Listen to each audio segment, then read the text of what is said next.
When everything becomes linked with everything else, matter Yes, sir. becomes mind, Yes, sir. Yes, and the sir, I'm ready. possibilities become endless. Once live man first. Okay, sir.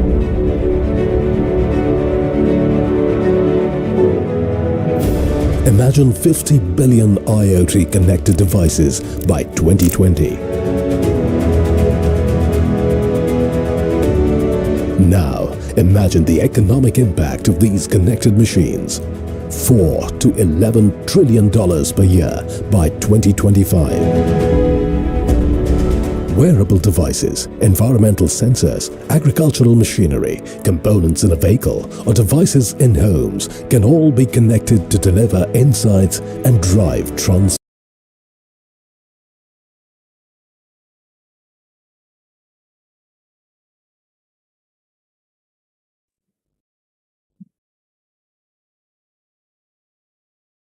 Good morning, good afternoon, and good evening, everyone. I welcome you all to one more exciting and interesting conference being organized by Idymaic Publish. Yes, I welcome you all for Igniting Dreams of Young Minds Artificial Intelligence Conference 2023. So today is 2nd April 2023. On artificial intelligence and education, a critical view through the lens of human rights, democracy, and the rule of law.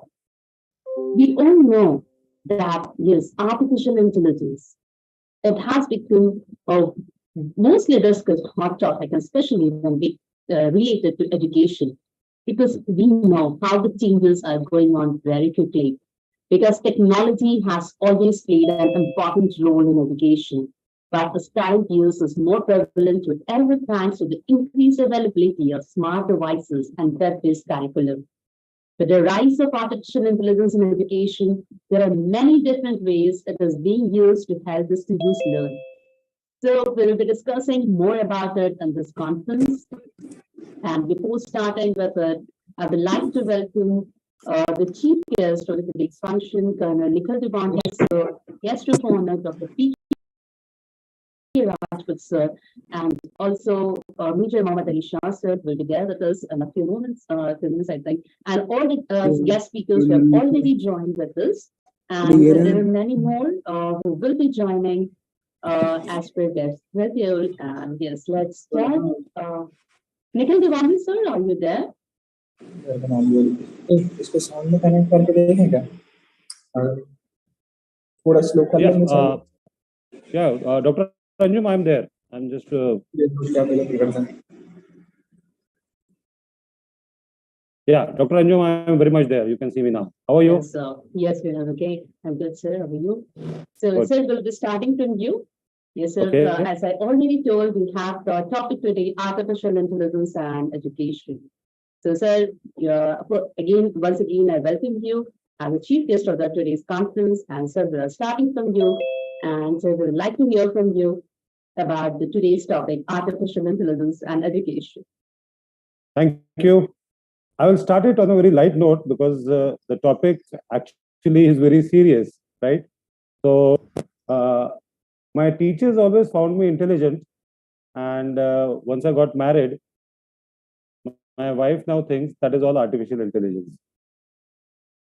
Well, with the advent of technology, a lot of things are changing, a lot of things are improving. When we go back to the history, when the Industrial Revolution started in the medieval Europe, everybody thought that there will be a scarcity of jobs, machines will take over. Then came the internet. And now, when we talk about artificial intelligence, so that means we all have to embark upon not only being tech savvy, but also using the various tools which are there, which are coming out with the artificial intelligence. When ChatGPT was launched, I immediately installed it and started using it, though not very much. But I'm also waiting for the Bard which is by the Google, which is about to be launched. It is in the final stages. So that means the new skills are to be acquired, learned, and the actually artificial intelligence is making things easier even for a layman. Initially, there is a hesitation that, oh, how do I touch it? How do I use it? But gradually, as we will see, that it is making the life easier. Uh, the artificial intelligence, when we talk about,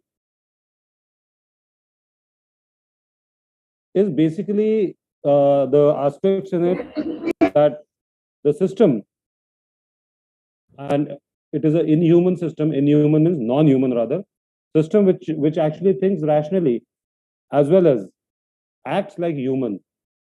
Now, humanoid robots we had seen in sci-fi movies, but today they are actually on the ground. And the algorithms which are being set, yes, it has got positive points, but as well as negative points. I mean, there has been a very big discussion on Chat GPT that how is it going to modify, change the complete examination system. And initially, when ChatGPT was made to answer some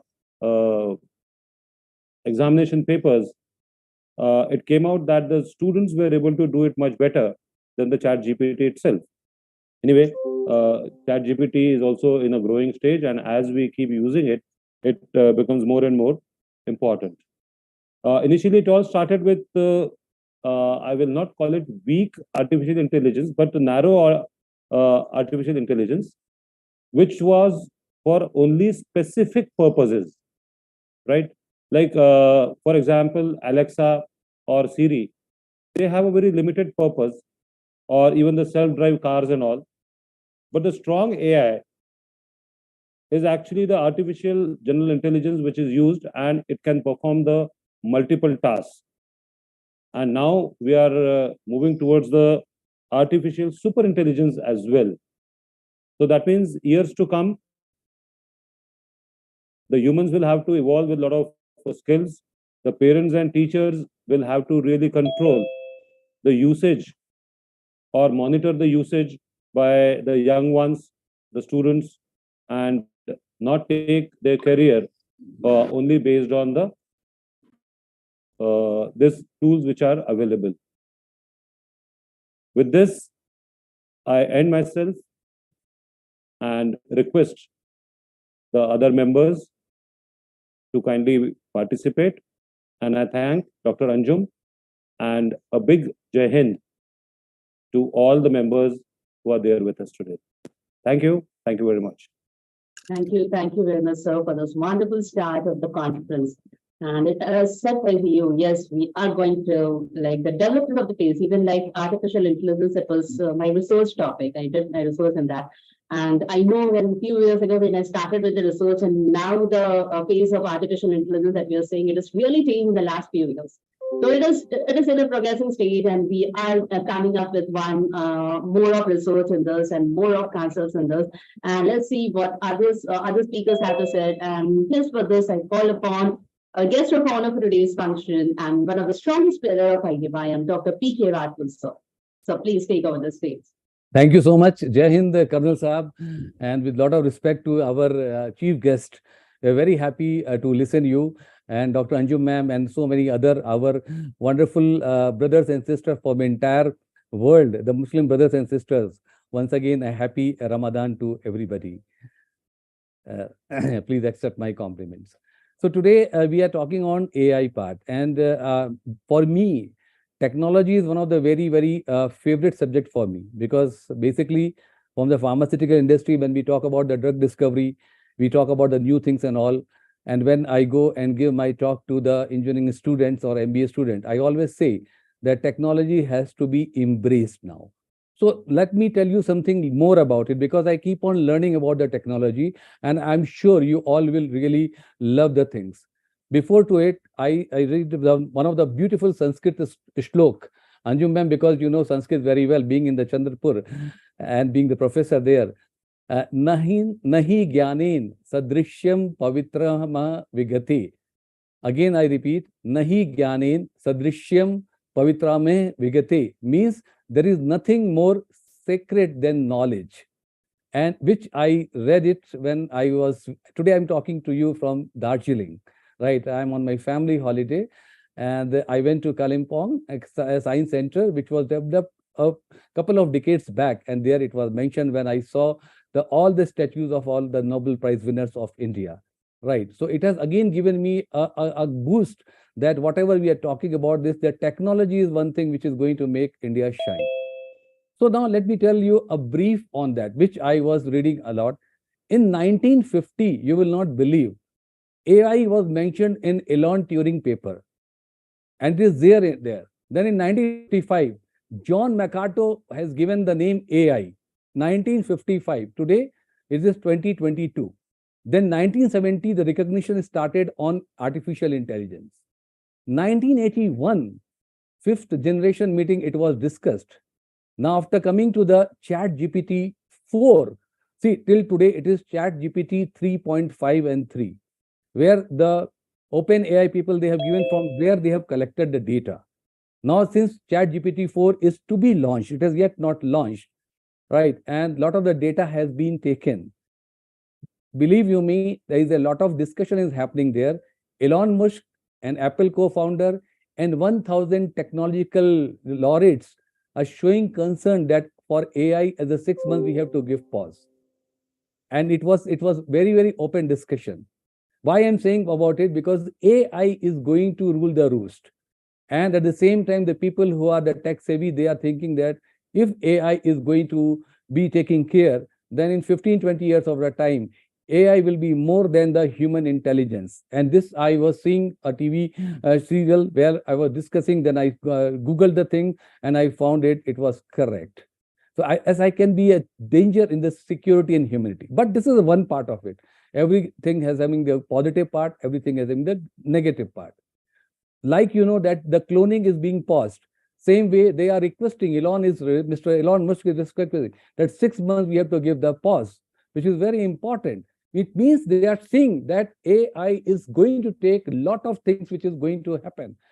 So at the same time, we all remember in India, in 1980, when the computer has come, when Mr. Rajiv Gandhi, he was the prime minister.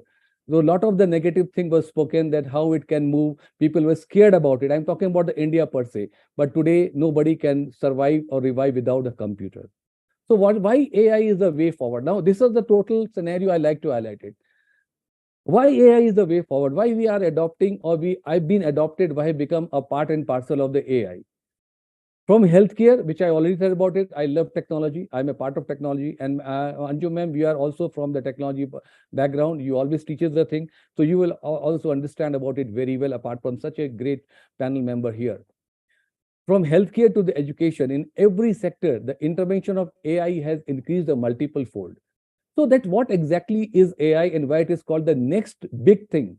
Next big thing, because AI is defined as the capability of a machine to imitate the intelligent human behavior. And we all know about it. But again, for the sake of repetition, I keep on putting it here because it's very, very important. And also, each and every decision that we make is now data-driven. Our everything, what we eat, what we go, what is my favorite thing is there. It is all the data-driven. So it means everything has been tracked now. And the best example of the same is online recommendation that we receive while surfing the data retail website, that what are the things are there which we require about it. So all these things are there, which we are getting it and which we are aware about the entire part which is there, which I'm sure that we all agree about it and we are able to see that part. Now, coming to the education sector, artificial intelligence in the Indian classroom is becoming a need of the hour, right? And believe you me, why I'm saying so. Last month, not last month, this month only, when I was being invited by MN Engineering College, right? We're talking about the AI, the requirement of AI, technology, antennas, right? When I talk about it, this is what is the new things are going to happen, satellites and all these things they are talking about it, and they said that it has to be inculcated in the classroom because it's the process to really refocus the learning priorities toward developing the character, competencies, and the future workforce skill, which is to be very much required. And there are numerous examples are there in AI.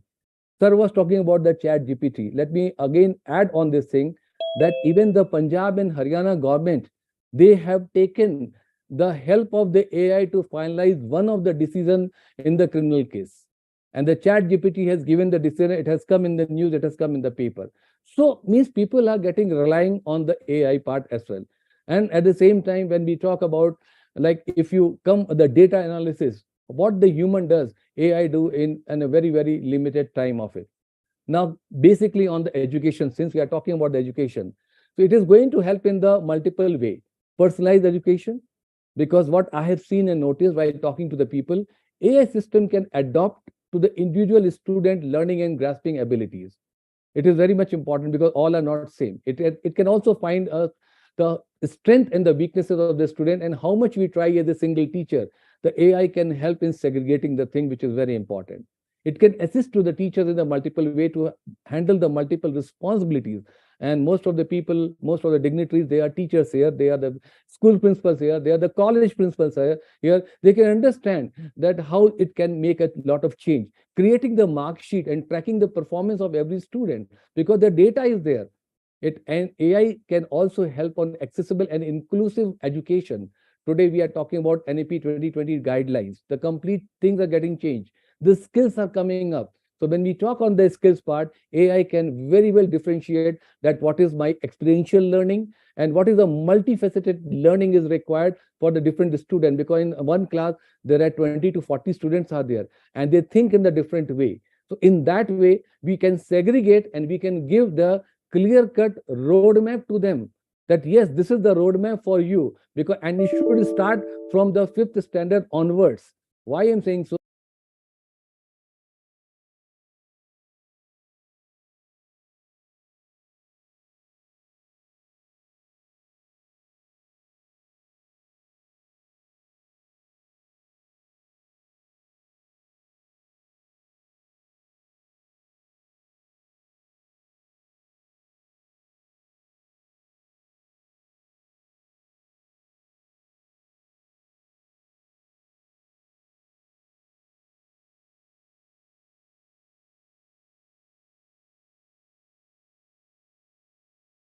autism, providing a friendly humanoid social robot platform for human AI research and teaching. So in special education needs, AI can have miraculous effects. And AI, of course, raises serious questions of ethics and moral dilemmas. There are already three main camps in the controversy. There are what we call this group of technoskeptics. Technoskeptics are those who believe that we don't need to worry about this because AI won't prevail, at least not yet. Another group, which is called digital utopians. Digital utopians are those who welcome AI. They think that this is a necessary step in our evolution. And there is a third movement, which is called beneficent AI movement. Those who welcome AI, but they think that we need to adopt serious AI safety research. So the case of ChatGPT, as Dr. Rajput said, this artificial intelligence chatbot that can write college level essays is going viral. Of course, it's something that is not going away, but it is characterized at the same time as digital plug. So will we learn to live with this digital plug? Learning to live with ChatGPT might mean something quite different. Rather than gaining mastery over IT, this means that it gains mastery over us. So will we manage to develop resistance to this new plug in our classroom? So we will simply embrace IT and with it throw out our ability to create, to write, and to think critically for ourselves? These are critical questions. Will learning to live with ChatGPT means submission? And of course, we need policies to promote equitable and inclusive access to AI. with focus on empowering girls and women and all these vulnerable groups. So education, of course, has no limits. AI can help eliminate all the boundaries. Technology brings radical transition by facilitating the learning of any course from anywhere across the world at any time. And of course, AI-powered education equips students with fundamental skills. It improves processes and unleashes, in any case, new efficiencies. So thank you very much for invitation. I would like to thank Dr. Ravi Shankar for the invitation, and many congratulations to IDYM, and of course to you, Dr. Anjum. You are a wonderful host, and I want to highlight this. Thank you very much. Thank you very much, ma'am. It was always a pleasure listening to you and the kind of procedure. And yes, of course, as rightly said by you, yes, it is having a lot of advantages, and we need to address the technology, but at the same time, we also need to think about the pros and cons and how it is going to be in future. And yes, always, it's lovely listening to you. Thank you very much, ma'am, for joining with us and sharing your views with us. So with this, I call upon the next speaker, Melissa, ma'am. Yes, she is always there. Melissa, ma'am? Yes, I am. Hello. Yeah. Good evening, Yeah. good afternoon. Good evening, ma'am. Good evening. Hello, can I share my screen? Okay, ma'am, please. Thank you.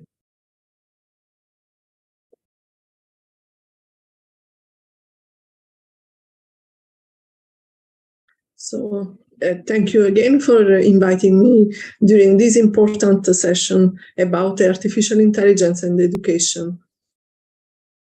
How artificial intelligence is used in education. While the debate about how much screen time is appropriate for children rages on among educators, psychologists, and parents, it is another emerging technology in the form of artificial intelligence and machine learning that is beginning to alter educational tools and institutions and change what the future might to look like in education. AI in use education is projected to grow 45% from 2021 to 2025, according to the AI market report on education sector. Even though most experts believe that the critical presence of teachers is irreplaceable. There will be many changes in the work of a teacher in educational best practices.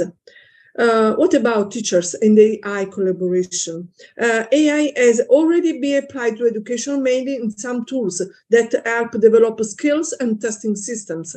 As educational AI solutions continue to mature, the hope is that AI can help fill needs, gaps in learning and teaching, and enable schools and teachers to do more than ever, even before.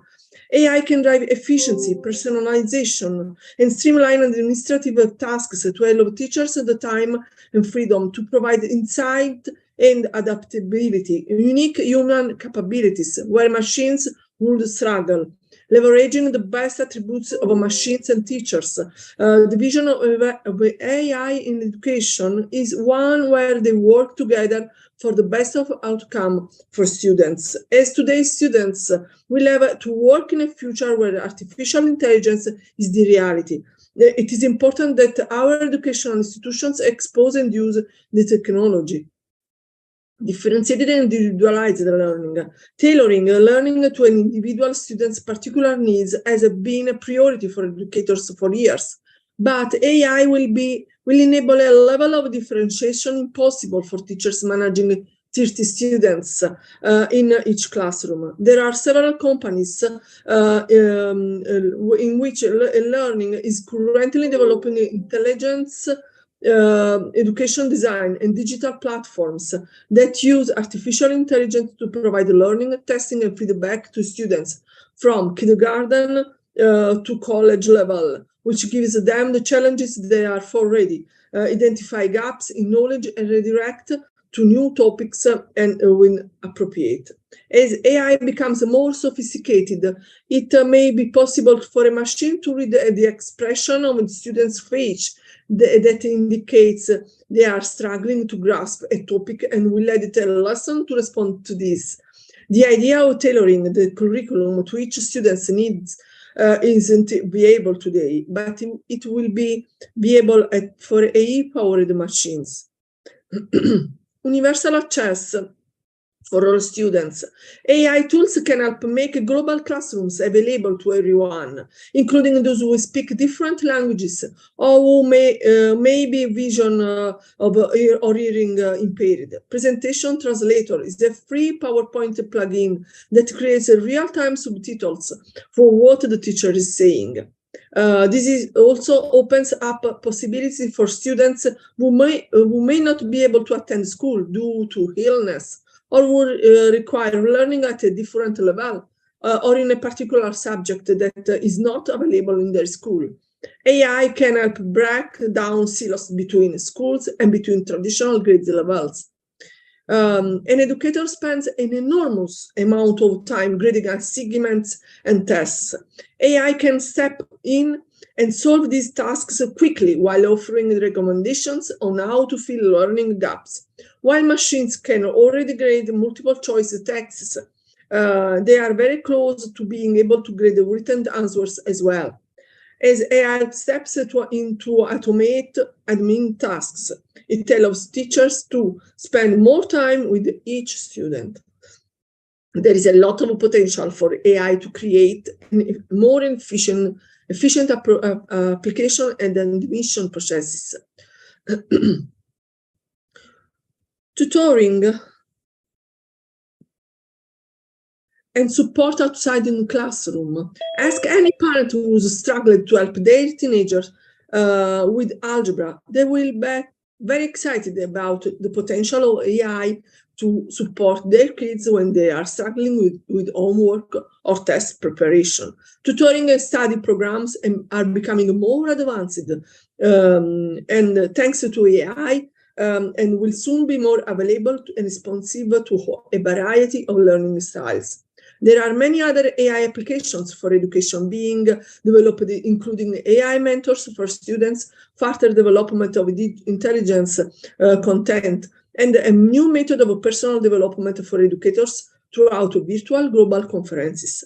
Education may be a little slower in adopting AI in machine learning, but the changes are starting and will continue.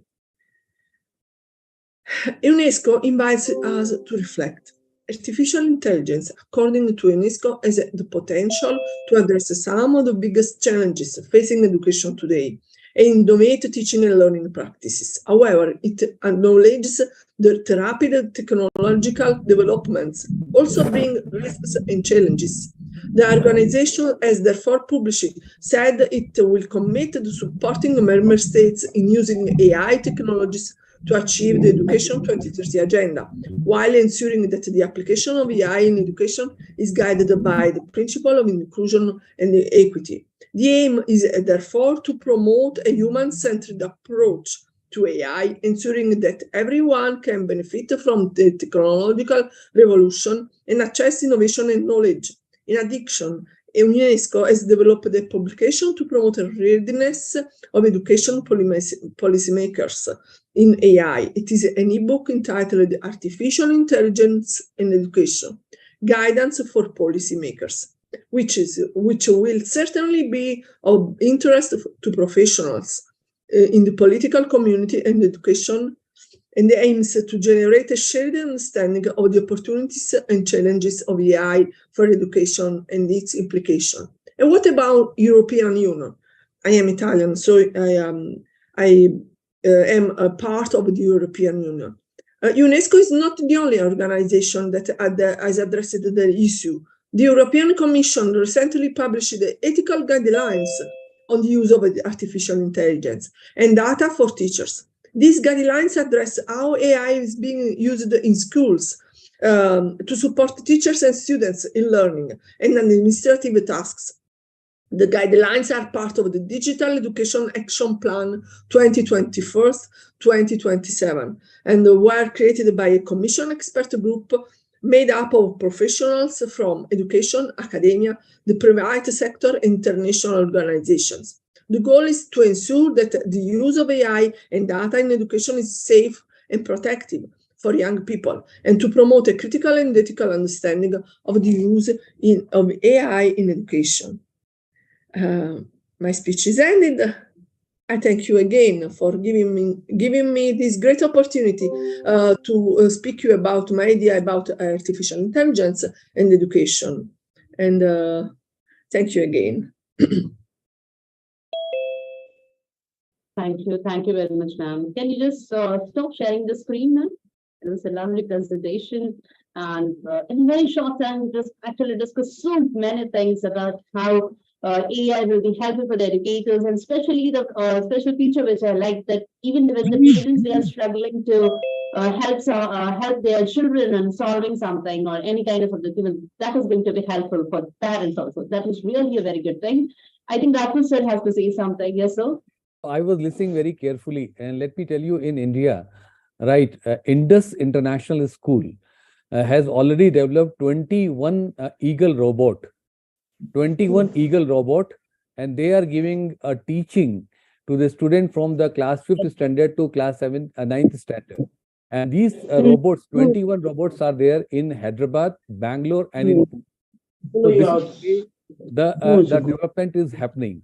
So when we are listening from Malaysia, ma'am, and from other wonderful speakers, I said that these things are happening there, and now this is going to be adopted by many schools as well, because as per the feedback which we have received, right, they are very clear, they are prompt, the students are enjoying it, and students, they love to have the interaction with the robot. And that the lady teacher, which is 5 feet 4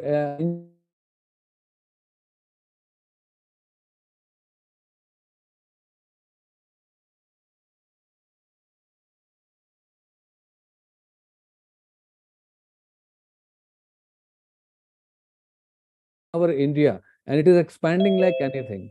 So that's what I just thought, that let me just add some of the value on this, that how we as an Indian are progressing and adopting the AI in the education.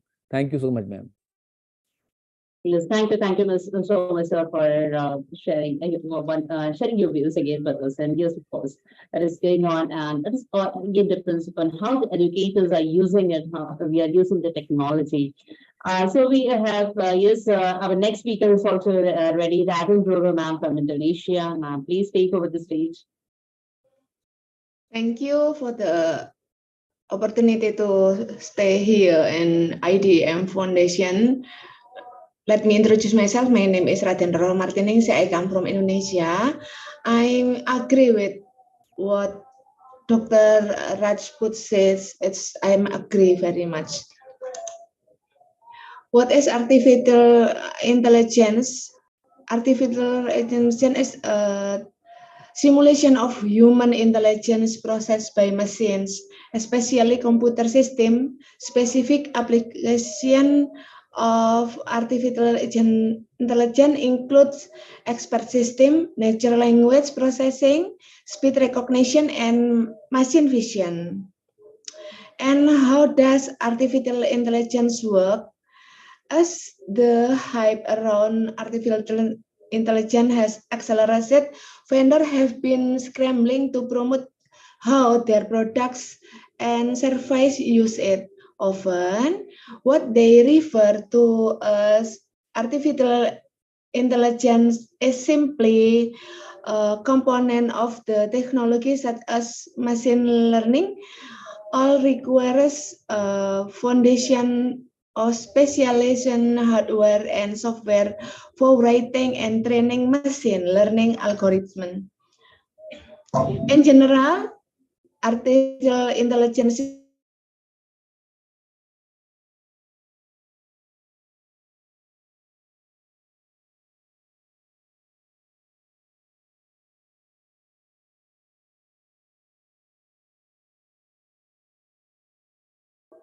in this way, a chatbot that is fit example to of text can learn to generate lifelike exchange with people, or an image recognition tool can learn to identify and describe objects in image by receiving millions of examples. Artificial intelligence programming focus on cognitive skill that includes the following. First, learning. This aspect of in artificial intelligence programming focus on acquiring data and creating rules for how to turn into actionable information. Second, reasoning. The aspect of artificial intelligence programming focus on choosing the right algorithm to reach a desired outcome. Third, self-correction. This aspect of artificial intelligence programming is designed to continually fine-tune algorithms and ensure they provide the most accurate result possible. And the last is creativity. The aspect of artificial intelligence use neural network, rules-based system, statistical methods, and other artificial intelligence technique to generate new images, new text, new music, and new ideas. This is, I think, for artificial intelligence is enough. Thank you. Assalamualaikum warahmatullahi wabarakatuh. Walaikum salam, ma'am.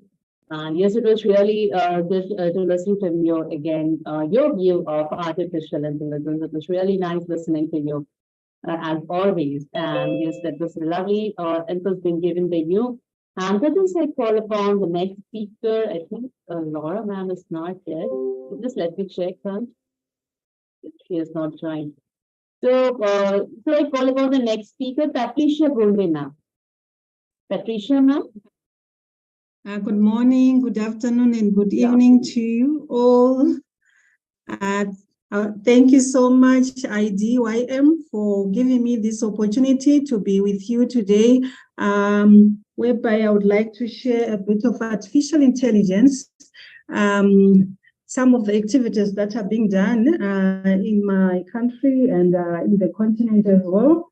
As you all know that we are living in the digital era. So let me share my. Oh, okay. Sorry. So I would like to talk about the role of artificial intelligence in education, whereby most of the activities are automated. For example, the grading system, like what Dr. Rajput was talking about. For example, at my school, we are using that, especially for the grading system. We've got a software program that we use, a software program like the Senetico, whereby we enter all our marks and we can trace the child's performance and see where the child is weak, and then we can be able to help the child. So for us, instead of going back to the era of recording and the grading system of our children, we use that system, and it's faster, it's reliable, and it saves time, especially the teacher is only now to concentrate in teaching instead of so there's automation of activities, and then by then you can be able to adapt your teaching methods to suit the students who need. For example, you can make use of games with students sometimes who can only understand. Sometimes they understand through gamification, something that is engaging, something that they can refer to. So it also improves on your teaching methods and by a needs-based assessment as such. And then for also, like I said, that we have some courses online like the Coursera, whereby which can point out areas where our student needs help. And then it can also point out to those areas and give them immediate feedback. So a child does not have to wait for the teacher to come, but then the child is given immediate feedback there and then, and they can correct themselves. So there's constant feedback, and thereby the students also get help. And also it's easy to monitor student progress using artificial intelligence. It's very reliable as well. And then thereby then it shifts the role of the teacher to facilitating. You are facilitating the learning, and then the child is being helped through artificial intelligence. So artificial intelligence, it enhances the student engagement in education. For example, like I said, through gamification, which involves turning learning into a game-like experience. And then we have also some platforms which can create fun and make interactive learning experiences. I hope during the COVID era, some of us were using Microsoft Teams. There were so many games that we use, gamification, like immersive reading, like the former speaker said. It also helped that, especially because we couldn't monitor reading at home. But then we could use that immersive reader for the child to listen, because the teacher, you're aware, sometimes you only have one-on-one when you are online with the child. So we made use of the immersive reader. Then it improves your teaching methods as well. Like I explained, that you've got children who are lagging behind. You can make use of many apps, many games. We also have some quizzes that children can also help them solve at home, and it immediately gives them if a child answers the wrong answer, it immediately gives them the right answer. Then it is personalized learning, whereby the child has to move at his or her own pace. Sometimes our children need that. They do not have to be rushed through some concepts. So those are some of the things, the role of artificial intelligence in education. If you look at personalized learning, I just took some examples. For example, here in Africa, we have got Mutabe, which is in artificial learning. It's a program that was made to suit students, whereby children learn through SM technology. It delivers learning contents to the students, and it makes it so simple that a child can understand and learn at home. So that is one of the example that I thought I could give. And this platform also makes customized educational resources available to kids who do not have access to the internet. So that's how best we can use it.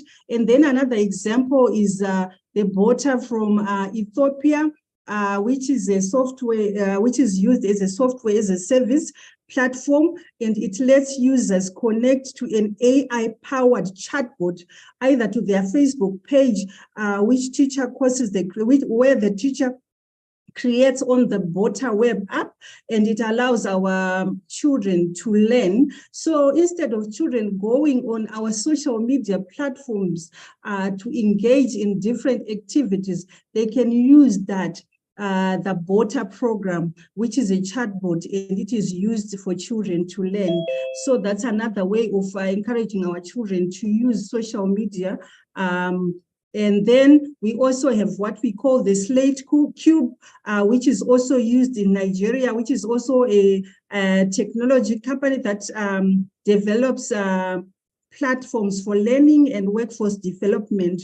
So this is another way that here in Africa, those are some of the examples that I thought I could point to that we use here in Africa for the children to learn. Here in Zimbabwe also we have our own EcoNet. It also has got an app where children can go and learn at their own pace, at their own time, and it can also be used in the classroom situation. Then we move on to so those are some of the advantages of artificial intelligence in education.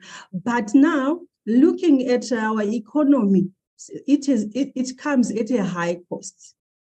For example, we have robotics at our school, but to come up to buy those kits for children to assemble those robots, it comes at a high cost. And then as a school or as institutions, you have to find ways to meet those costs. Sometimes also it creates creativity. It's creativity sometimes is not there because the child is using the AI to create something. So another challenge that we also have, especially with AI, studies have shown that the fine motor skills of children are declining because they are now used to more swiping the tablet and so forth. So there isn't much fine motor skills or gross motor skills that our children are learning. And then also another disadvantage, this has to do with parents. They are in danger of losing the connection between them because the children are now on the communication purposes. Sometimes it kills the communication because now our children are more using those AI gadgets, the smart gadgets that they are using. And then how AI could be violating the human rights. There are so many things that we can think of, like someone was taking, we've got those which detect the face when you're going in. Who knows what it is being used after? How are they going to link? If you go on the internet, you type Patricia Gonde, there's so much of my privacy also that comes out. So we need to teach our children what they can put on the internet as well. Then we also know that the powered robots will end up replacing humans, especially in the workforce. So the right to work is infringed as well. So those are some of the things that can affect the human rights. And then I think that's all that I had. Thank you so much for listening to me today.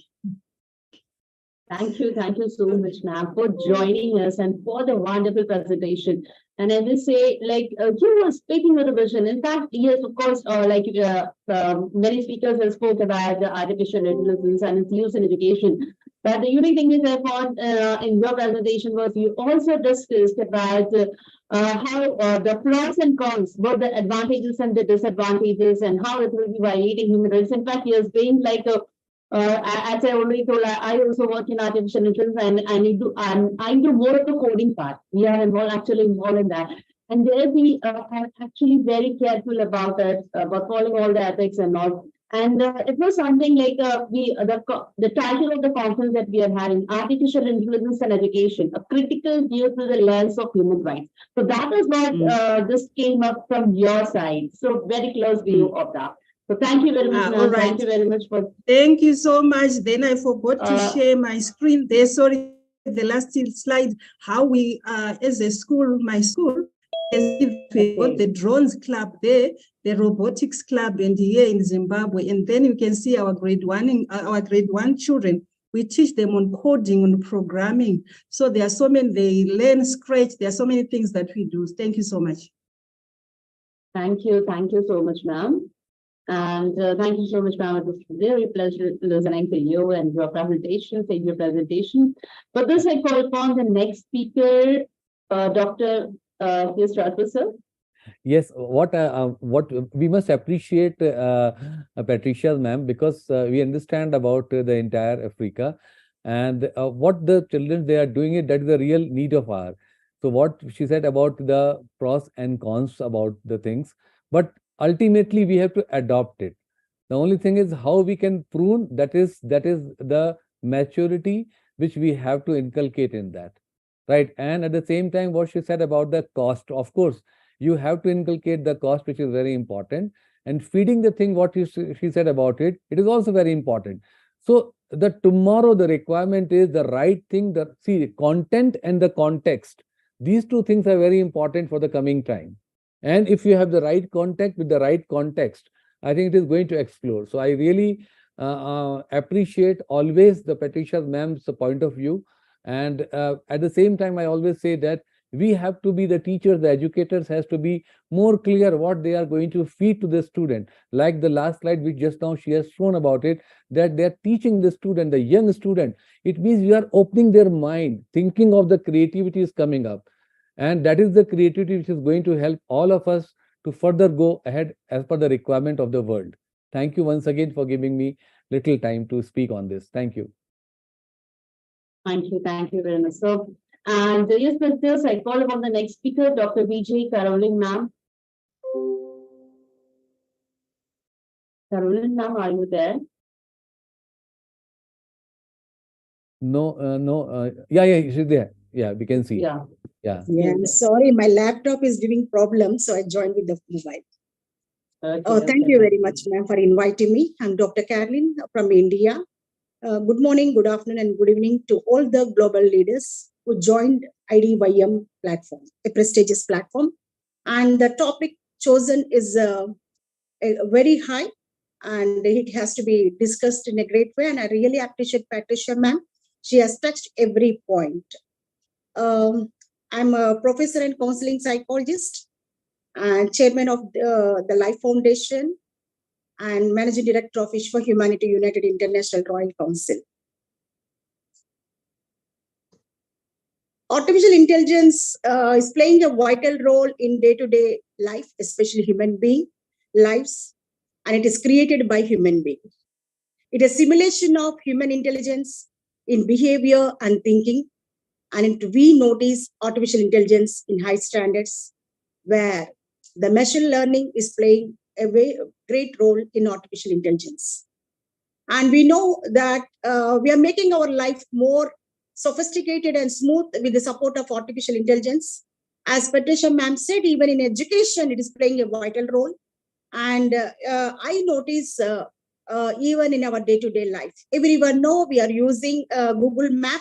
So navigation is supporting us when we are moving into the new city, when we are using our own vehicle or the Uber vehicles, they're using navigation more effectively, and we can reach to the destiny very comfortably. So that is the support of artificial intelligence, the navigation is working on. And we know that even vacuum cleaners are working with the support of artificial intelligence, and it estimates the area of the size of the room and notice the obstacles and sweep the house. So the people who are weak in doing the cleaning of the house, these vacuum cleaners, which run with the support of artificial intelligence, it is supporting.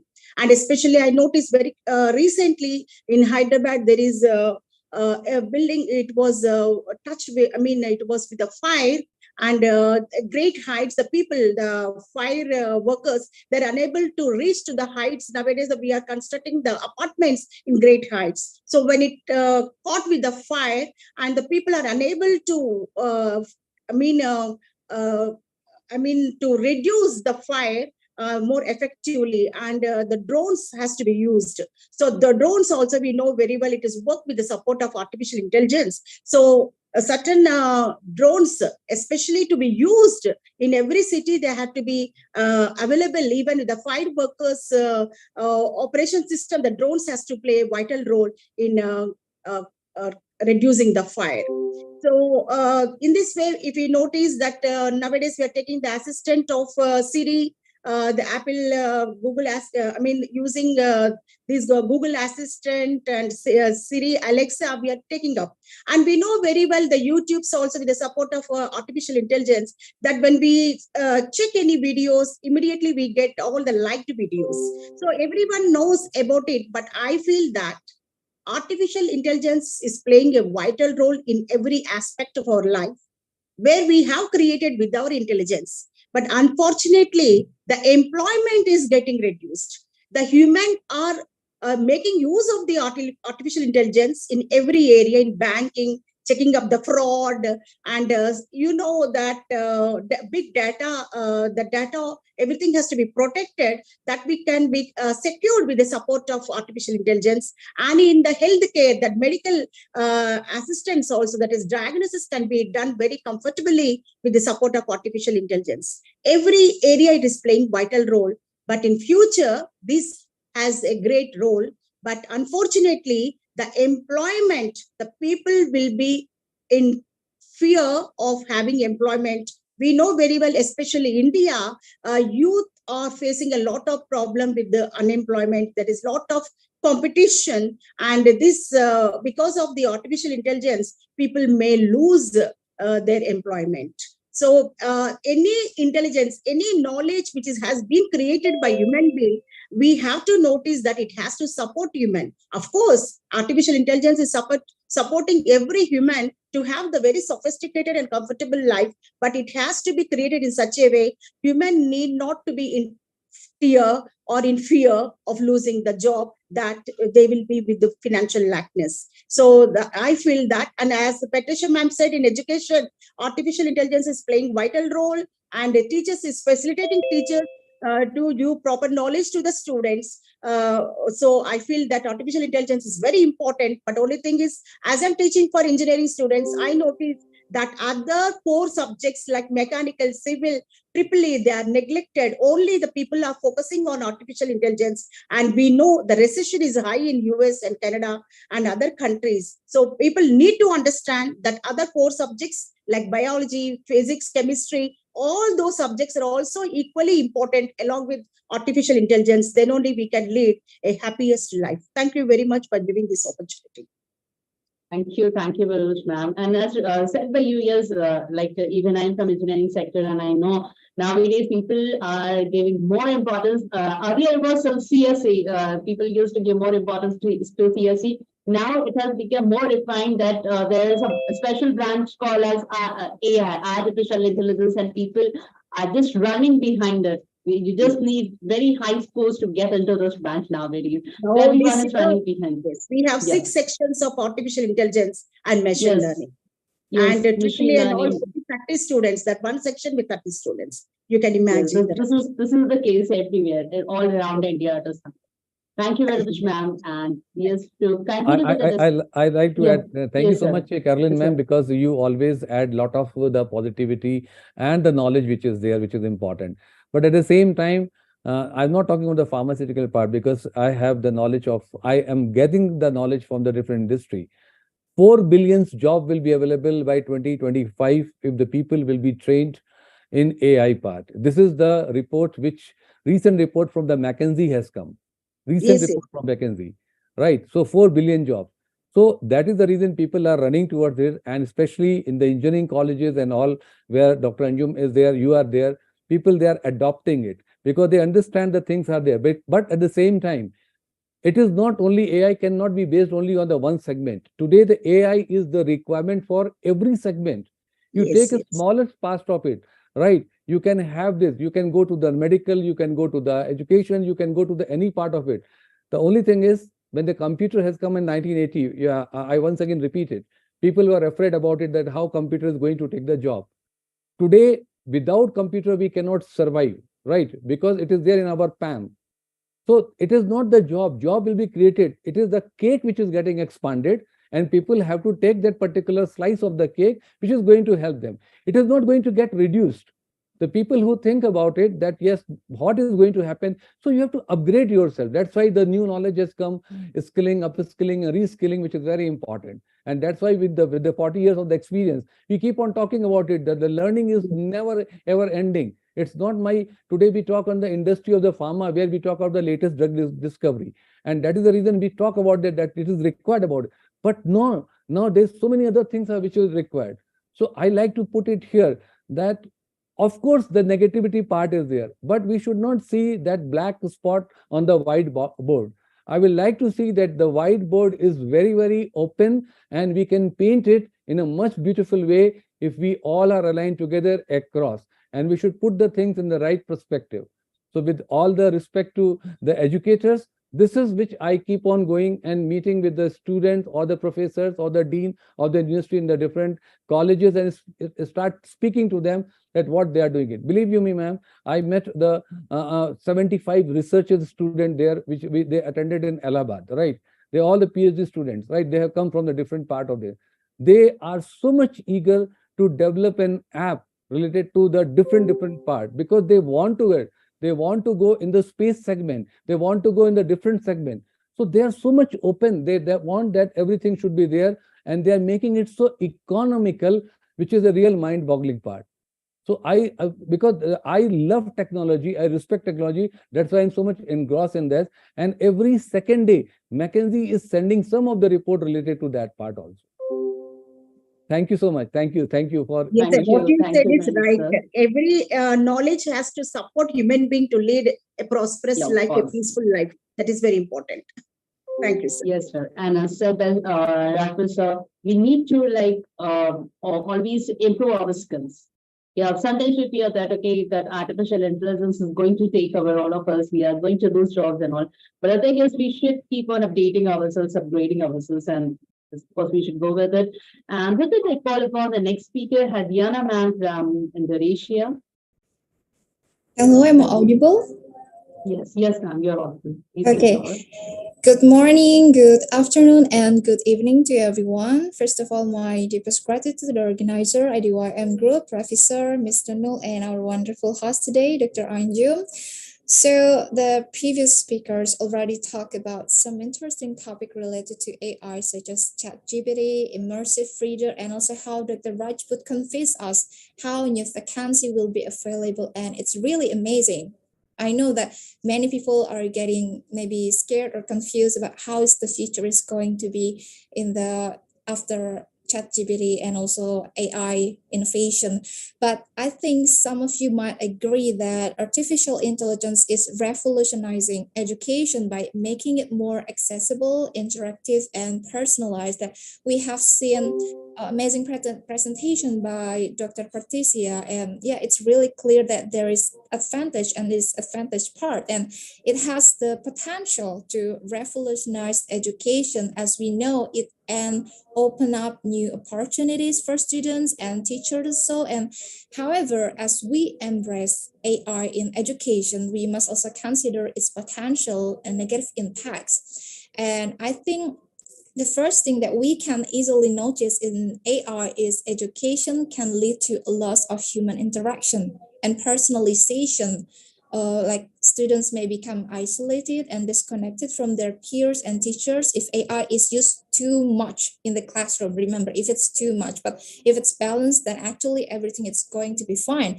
And additionally, we have to notice that AI algorithms may prioritize efficiency and standardization over personalized learning. So it can really lead to harm students who learn differently or who come from disadvantaged backgrounds.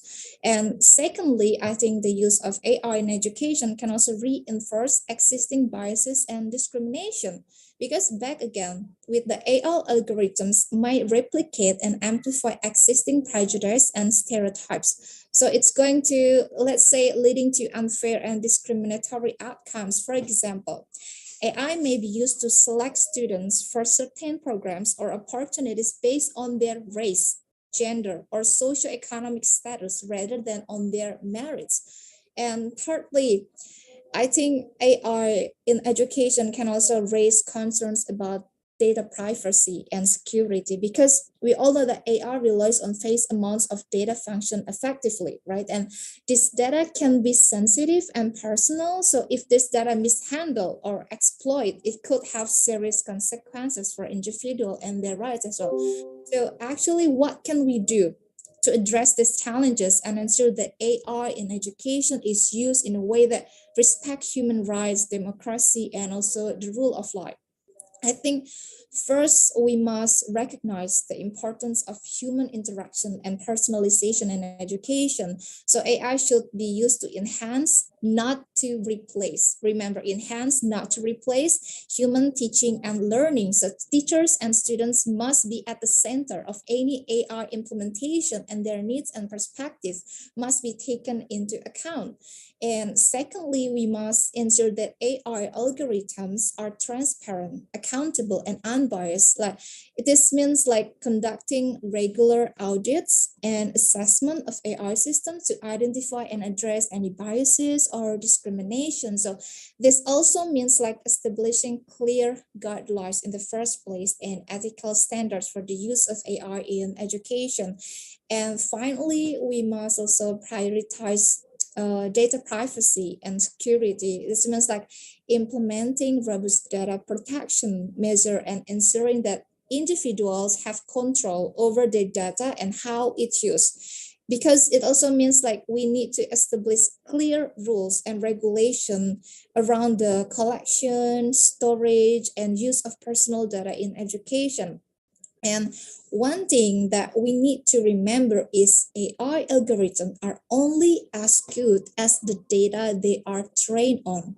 So imagine if the data is biased, the resulting in AI system will also be biased, right? That's why we need to make sure that we provide good data so we can get really great outcomes. Because yeah, with algorithms, with the data that we train, yeah, like you are not going to expect good thing happen when you didn't do great training process, right? So we have to make sure that it's not biased. We provide also a good balanced data so we can get great outcomes. And to conclude my speech, I think AI in education has the potential to transform education for the better, but it also poses significant challenges, like I have said, like to human rights, democracy, and the rule of law. But it's up to us to ensure that AI is used in a way that respect these fundamentals, values, and promote the well-being of all students and teachers. I think that's all from my side, because I think the previous speakers already explained many great things. So I'm giving back to Dr. Anjum. Thank you so much for the opportunity. Thank you, ma'am. It was really, once again, very great listening to you. And yes, you touched about the very crucial topics that about the data privacy and the data security that we face when we are working with AI. And yes, as you said, it is going to enhance in any field, and when we are using it, is only going to enhance our experiences. And of course, as said by you, it only works on how we feed the data. We actually, in here, we are feeding the data to the machine, and the machine is acting according to it. So whatever the outputs we get, it depends upon us how we are training the machine to do it. Thank you very much, ma'am, for your wonderful speech. And with this, I call upon the next speaker, Dr. Pratik Mungekar. Hello. Am I Welcome, sir. audible? Welcome. Yes, sir. Hello. Okay. So, good afternoon, good morning, good evening, when you're all present here. Myself, Professor Pratik Rajan Mandgekar. I am a scientist, professor, counselor, global educator. Now I've become pro-chancellor of the University of Expertise and vice-chancellor of 4 universities. Okay, so let me begin my talk on artificial intelligence and education. So, ladies and gentlemen, it is my pleasure to speak to you today about the intersection of artificial intelligence and education. As we all know, the field of artificial intelligence has grown immensely over the past few decades, and it is now impacting many aspects of our lives, including education. So, artificial intelligence, or AI, is the development of computer systems that can perform tasks that typically require human intelligence, such as perception, reasoning, and learning. So, in education, AI is being used to enhance the learning experience, provide personalized learning, and assist with administrative tasks. So, one of the most significant benefits of AI in education is personalized learning. So AI-powered systems can analyze student performance data and provide personalized recommendations and feedback to help students improve their understanding of the subject matter. For example, AI can suggest learning materials, exercises, and quizzes tailored to the student's learning style and pace. So AI can also assist educators in providing more targeted and effective support to their students. Teachers can use AI-powered tools to monitor students' progress, identify areas of weaknesses, and provide timely feedback to help students improve their understanding of the subject matter. In addition to personalized learning, AI is being used to automate administrative tasks in education. For example, AI power systems can help with grading assignments, tracking attendance, and managing students' records. So these frees up educators to focus on more important tasks, such as providing personalized support to our students. So while there are many benefits of AI in education, it is important to note that AI is not a replacement for human educators. This is very important. AI powered systems are designed to enhance the learning experience, but they cannot replace the human touch that is so important in education. So human educators are critical in providing emotional support, guidance, and inspiration to their students. In conclusion, the integration of artificial intelligence in education has the potential to revolutionize the way we learn and teach, and AI can help provide personalized learning experiences, assist with administrative tasks, and support educators in providing targeted support to their students. However, it is important to remember that AI is not a replacement for human educators, and we must continue to value and invest in the human touch that is so important in education. Thank you. Thank you very much, Dr. Pratik. Yes, it was really a very beautiful point given to you. Yes, AI is enhancing the learning system, but it cannot replace the human touch that educators can. Thank you very much for the beautiful insight. And such a short time, you just gave such a wonderful message to all of us. Thank you. And with this, I call upon our next speaker, Dr. Revati Rautaraman. Yes, Revati ma'am, please take over the stage. Another wonderful speaker, an educator. Yes, ma'am. Please go ahead. Thank you, ma'am. Good morning, good afternoon, and good evening, everyone. Thank you for inviting me. Thank you so much, Anju Kureshi, ma'am, Dr. P.K. Rajput, sir, Idymaic Ravi Shankar Kumar, sir. Yes, it's really amazing discussion on artificial intelligence and education. And again, I would like to thank you, Ravi, sir, for this lovely topic. It's a great honor for me to express my views on artificial intelligence and education. As we know that education is an important part of life for everyone, and good education that plays a vital role to have a successful life. Artificial intelligence and its uses in our lives are growing day by day in many segments, and AI and machine learning are often mentioned in the same way. And in order to improve the education system for the students, there are always a lot of changes happening around the world and ranging from the way of teaching to the type of curriculum. Artificial intelligence is a thriving technology and that is being used in almost in every field and it's changing the world. This artificial intelligence in education is one of the currently emerging fields in education technology. Teachers always have a critical role in education system, but this role and its requirement may change with the new technologies. And we know a beautifully designed graphic depicts how AI is changing the experience of the education industry, and artificial intelligence in education is developing new solutions for teaching and learning for different situations. And nowadays, AI is being used by different schools and colleges across different countries. And the use of AI in education has offered parents, uh, teachers, students, and of course, educational institutions a completely new way to view the education. So, AI in education refers to the use of computer intelligence to assist teachers and students and improve the effectiveness of the educational system. So it does not refer to the use of humanoid robots to educate in the place of actual teachers. And in future also, the education system will have lots of AI tools and that will shape the educational experience of the future. So in we will discuss the impact and the application of intelligence in education too. But the main aim of AIED is to facilitate the learners with flexible, personalized, and engaging learning along with this basic automated tasks.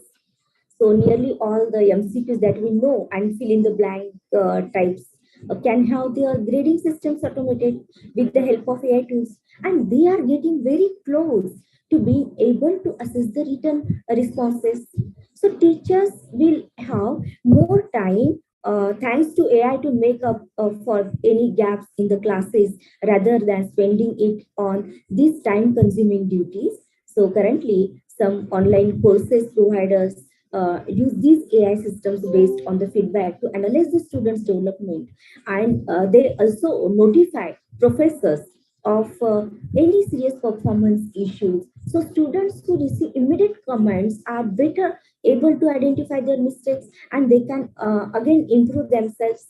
So this continues to advance, and it may eventually be possible for machines to recognize students' facial expressions as they acquire concepts, determine whether they have having any trouble for understanding them, and then they modify their teaching methods accordingly.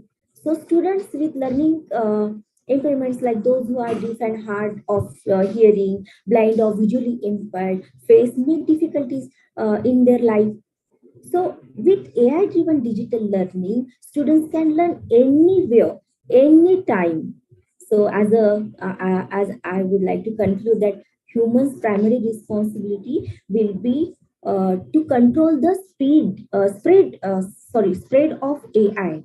And although there are arguable advantages and disadvantages to AI, and its influence on the global economy cannot be denied. So it keeps expanding every single day. So promoting company sustainability is also there. So this undoubtedly highlights the need of AI literacy and upgrading in order to succeed in many new professions.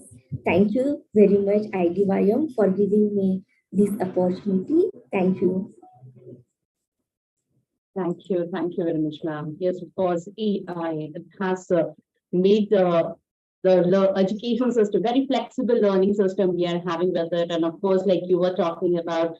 The various tools that we are using, the various kind of softwares that we are using, it has made it easier for us to judge the students, to give them assignments, to give them some work, and then carry our work to judge them and to monitor them. It has become easier because we are using all AI-based tools. So thank you very much, ma'am, once again for joining with us. And with this, I think I would like to call upon the next speaker, Mickey Gulati, ma'am. Thank you so much, Dr. Anjum Qureshi, and Ramadan Mubarak to all of you who are celebrating it out there, and a very warm good morning. And I apologize for my video not getting activated because I'm out there in some island, but a very warm good morning from Toronto. And thank you, Ravi Shankarji. Thank you, IDYM, for this wonderful opportunity. I would like to talk about the intersection of the two incredibly important topics. One is artificial intelligence, of course, we all have been talking about, and that's a topic, and education. Well, artificial intelligence refers to stimulation of human intelligence in machines that are programmed to think and work like human, learn like human, and understand also to some extent like humans. AI has become very important and essential tool in a variety of fields. It's not only education, I guess. It's happening in healthcare, finance, transportation, and everywhere out there. But what about education? AI has the potential to revolutionize the way I think we teach and learn. And here are just a few little points that I think I have highlighted here. It's about personalized learning.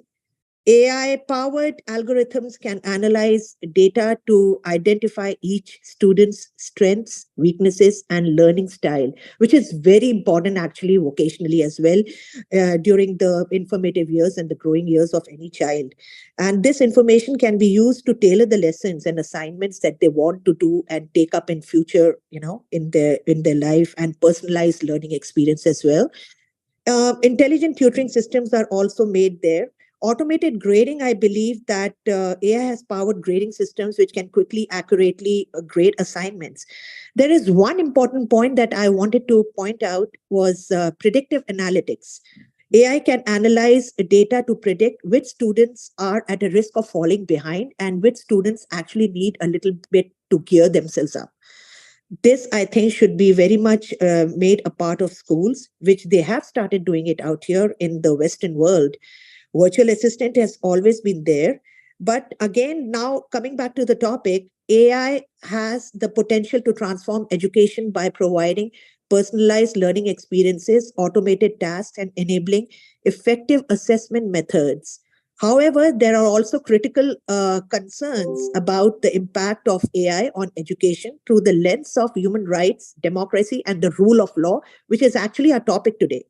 Firstly, there is a risk that AI-powered education system may reinforce and existing biases and discrimination, which is we can see in the long run. We may not be able to realize it right now, but we will definitely. For example, if the training data used to develop an AI model is biased, the model will produce biased results also. Have you ever thought about that? I think so. This is what I personally believe. This could perpetuate societal and inequalities and undermine the right to education for some people and marginalized group. Furthermore, AI should be used to monitor and control the students in raising concerns about privacy and freedom of expression.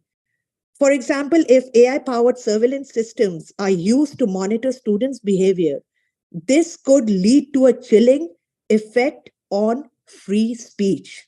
Understand that. And expression as well. Additionally, I believe that students' personal data may be at risk of being shared and misused by third-party entities, which is very scary. It should come under the privacy law. I believe that it can violate the law to privacy, which is very much considered and looked upon here in the Western world, and in fact, all across the world. And moreover, the use of AI in education could be it can also exacerbate the digital divide and limit access to education for those who cannot afford the necessary technology. Have you ever thought of those downtrodden who want to make use of this technology? We are talking about AI and the Western world together going hand in hand. So I personally believe this. In conclusion, AI has the potential to transform education, but it is important to consider the potential risks and challenges through the lens of human rights, democracy, and the rule of law. It is essential that policymakers, educators like us, and AI developers work together to ensure the security of each and every citizen of the AI world and use it as the way that upholds their principles and protects the right of all the learners. This is all I have to say. Thank you so much, Dr. Anjum. You are doing excellently well as a host, and thank you, Idymaic, for making me a part of this platform very last minute. It is an interesting topic, and enjoy the rest of your evening. Thank you, and have a great evening. Thank you, ma'am, for joining with us. And yes, of course, it's an interesting topic, and it was also very interesting listening to you and your points that you raised. Of course, we should be looking through all the parts of it. We are talking about AI, and the very important point that was raised for you. Very important point that was raised for you when we are talking about embracing AI. We should be also thinking about those people who are not able to use the technology. There are many people around this world, and I hope that this technology reaches everyone and everyone is able to take benefit of it. Thank you very much, ma'am, Suki. And with this, I call upon the next speaker, Dr. Emmanuel Sir from Malawi. Dr. Emmanuel Sir. Oh, thank you very much.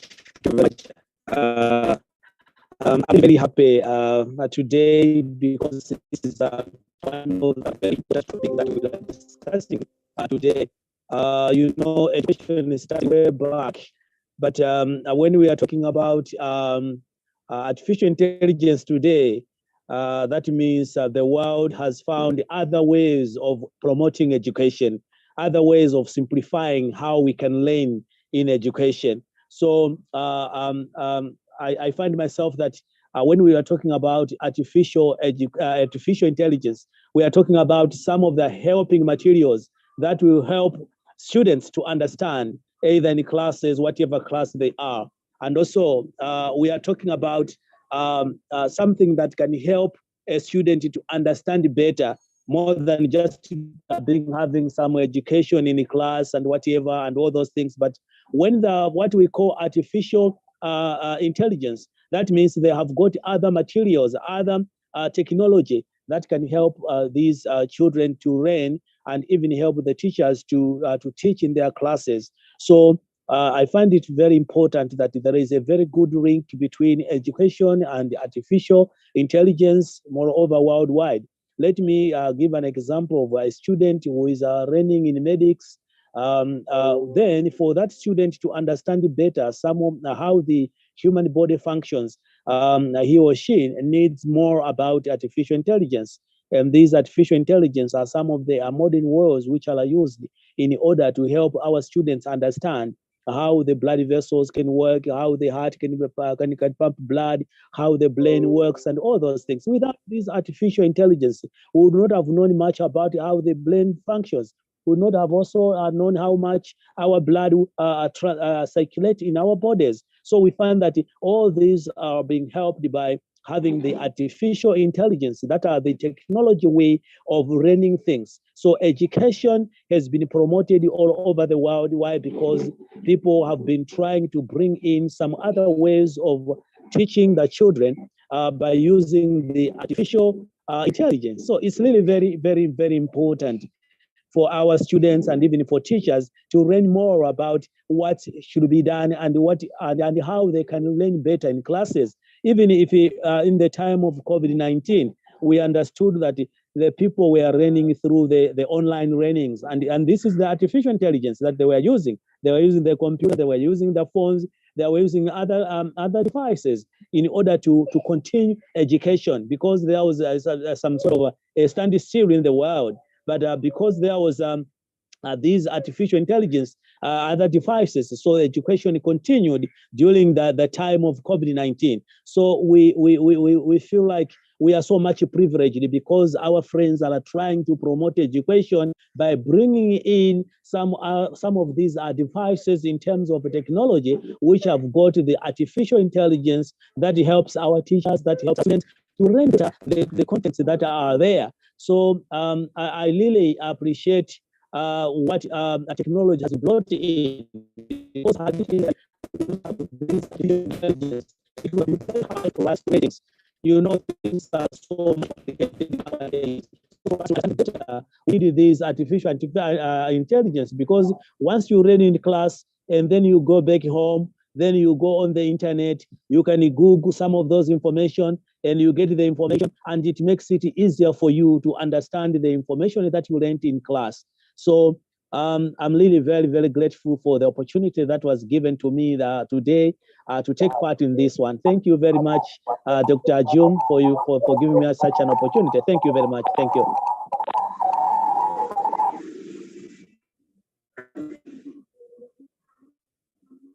Yeah, thank you, sir. And yes, we are actually grateful to you for giving such wonderful insights. And of course, as rightly said by you, artificial intelligence is one of the technologies that has enabled all of us to connect, even though we are in different parts of the world. There's a common platform that we have got. So yes, for where artificial intelligence is happening. So thank you very much, sir, once again. And with this, I call upon the next speaker, Dolly Basim ma'am. Dolly ma'am, please take over. Please go ahead.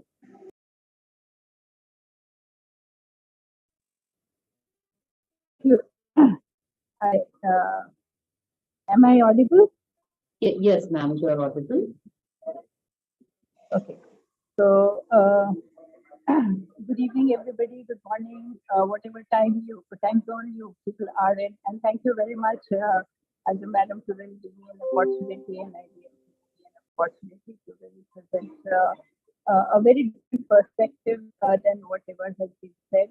I'm a knowledge entrepreneur, and I've been actually looking at how we deploy artificial intelligence in the industry, specifically preparing youth and women for working in the artificial intelligence, using artificial intelligence, how to prepare them for the future of work. So my interest has been mostly related to trying to look at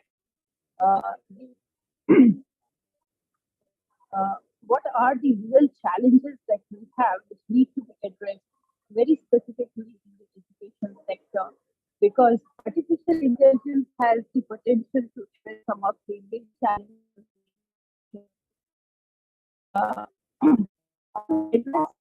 We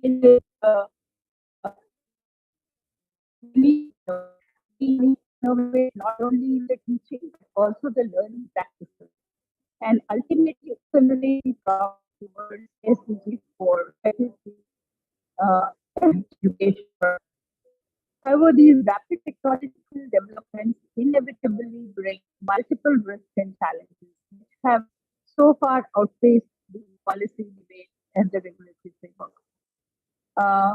I've been following UNESCO in they are doing to harness the potential of AI technology for achieving educational 2020 agenda, while ensuring that the application in educational context is guided by the core principles of inclusion and equity. Now, here is a term which is not very often heard in the context of this debate, that is AI in education. Equity is something which is different from the equality, but where of balance of kind of resources to the people which really need them. For example, there are children who have less understanding access to the learning sources to be exposed. This is what AI can do by being able to really recognize and to be able to really help people to get much faster.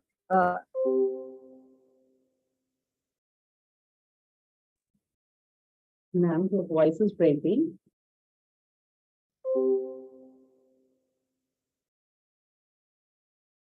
I think Dolly ma'am has lost connection. Yes. Yeah. So yeah, I think Dolly ma'am has lost connection. Wait for a minute. If she's able to join back. Yeah, we can go with the next speaker. Okay, she's not there. So yes, so with this, is Dolly ma'am? Are you there? Sorry, there's no connection. Can I continue? Okay, please continue. Can be applied to enhance the education and harness the potential. The deployment of AI technology in education should be purposed to enhance human capacity and to protect human rights, for effective human-machine collaboration in lifelong learning, and for mapping of future of work for sustainable development. Now, these are quite some important aspects which have been sadly overlooked by the teaching community, because AI can actually help people to really apply for lifelong learning, and people who are 70 years old, people who are 100 years old, or people who are, I mean, they also need to really understand how AI can. And AI basically provides them the necessary tools and the necessary methodology, which will also help them to learn much faster through the mechanism of AI-enabled learning. When we talk about SDG Goal 4, we talk about inclusive and equitable quality education and promote lifelong learning opportunities for all, whether it is primary education, whether it is equal access for quality in primary education, equal access to affordable technical, vocational, and higher education. But most important, we need to really increase the number of people with relevant skills for financial success, eliminate the discrimination in education, universal literacy and numeracy, and education for global citizenship. This basically also involves building and upgrading inclusive and safe schools. When we talk about safe schools, in the context of AI, we need to provide enough security layers so that the information about the students are not really made openly public to anybody to misuse that for purposes which are not educational. So the priority is in terms of AI in education is to enable digital transformation of education, which basically is steered through the teachers and transforming teaching and learning processes both, which basically requires to develop the teachers' competencies to work in AI-rich education settings. But more importantly, it has to be a global partnership learning AI, the most for the most marginalized and priorities for the backward areas, rural communities, and disadvantaged groups. So, UNESCO World Commission on Ethics of Scientific Knowledge and Technology describes AI as involving machines capable of imitating certain functionality of human intelligence, including such features as perception, learning, reasoning, problem solving, language interaction, and even producing creative work. And we are seeing that in ChatGPT and other products which are there. I won't go into the details of the listing, but I'll end with a quote from Stefania Gianni, UNESCO Assistant Director General of Education, that we need to renew the commitment as we move towards an era in which artificial intelligence, a convergence of emerging technologies, is transforming every aspect of our life. We need to steer this revolution in the right direction to improve livelihoods, to reduce inequalities, and promote a fair and inclusive globalization. With that, I'd like to end and thank you very much again for giving the opportunity to share my thoughts in this particular forum. And thank you, Idymaic, as well as Dr. Qureshi.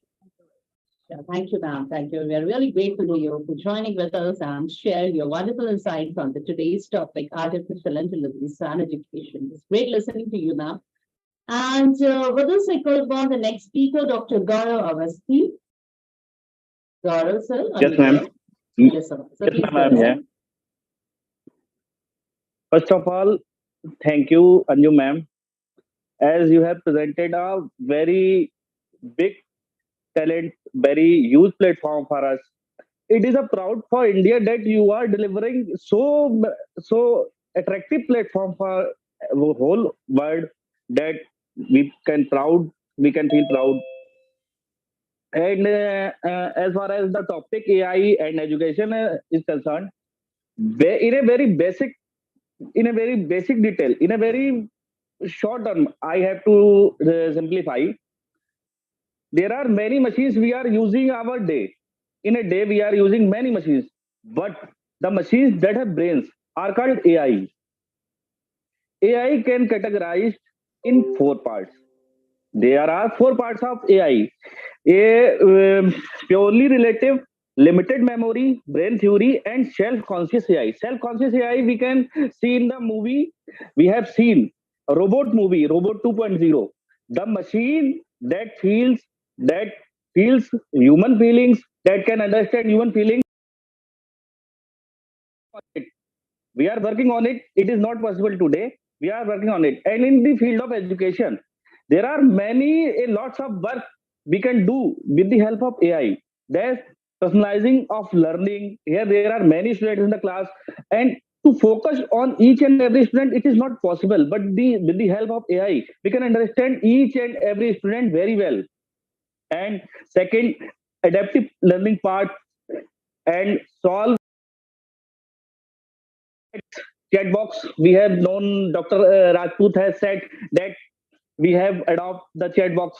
And at the last updated grading system, result can be prepared with the help of AI. It is very useful in the preparing of results. And the feedback, we have oriented a course, and the feedback we can get with the help of AI. Thank you, ma'am. With this, I want to stop. Thank you, Gaurav, sir, for joining with us. And yes, of course, a very short and powerful message regarding our today's title, Artificial Intelligence and Education. And with this, I call upon this let me check. Yes, of course, we have the next speaker, Dr. Joshua. Joshua, sir, are you there? He has joined. Joshua, sir, yeah, of course, sir. So please go ahead. Unmute yourself. Anisha, thank you very much for this wonderful opportunity given to me. Good afternoon, good evening, or good morning to you all, wherever you are getting it from. I want to bring also a greetings on behalf of the government and the people of Sierra Leone. So we are talking about artificial intelligence and education. I've been closely listening to various speakers. I may like to add my voice to the discussion. Now, when we talk about the artificial intelligence, we talk about the theory and development of computer systems that are able to perform tasks normally requiring human intelligence, such as visual perception, speech recognition, decision making, and translation between languages. Now, first of all, artificial intelligence has the potential to address some of the biggest challenges in education today, innovate teaching and learning practices, and accelerate progress in education. So, however, rapid technological developments inevitably bring multiple risks and challenges which have so far outpaced policy debates and regulatory frameworks. And UNESCO is also committed to supporting member states to harness the potential of AI technologies for achieving the Education 2023 agenda, while assuring that its application in educational contexts is guided by the core principles of inclusion and equality. UNESCO's mandate calls inherently for a human-centered approach to all. And also it aims to shift the conversation to include AI's role in addressing current inequalities regarding access to knowledge, research, and the diversity of cultural expressions, and to ensure AI does not widen the technological divide within and between countries. So when looking at the subject of artificial intelligence, we need to consider the following questions. Number one, could AI ever pose as a threat to society? Number two, are the laws governing AI the same in each country? Should they be? Can they be changed? Three, how can human rights be protected against artificial or robotic intelligence? Question four, technology advance, can we rule participation in robotic mind margin and DNA?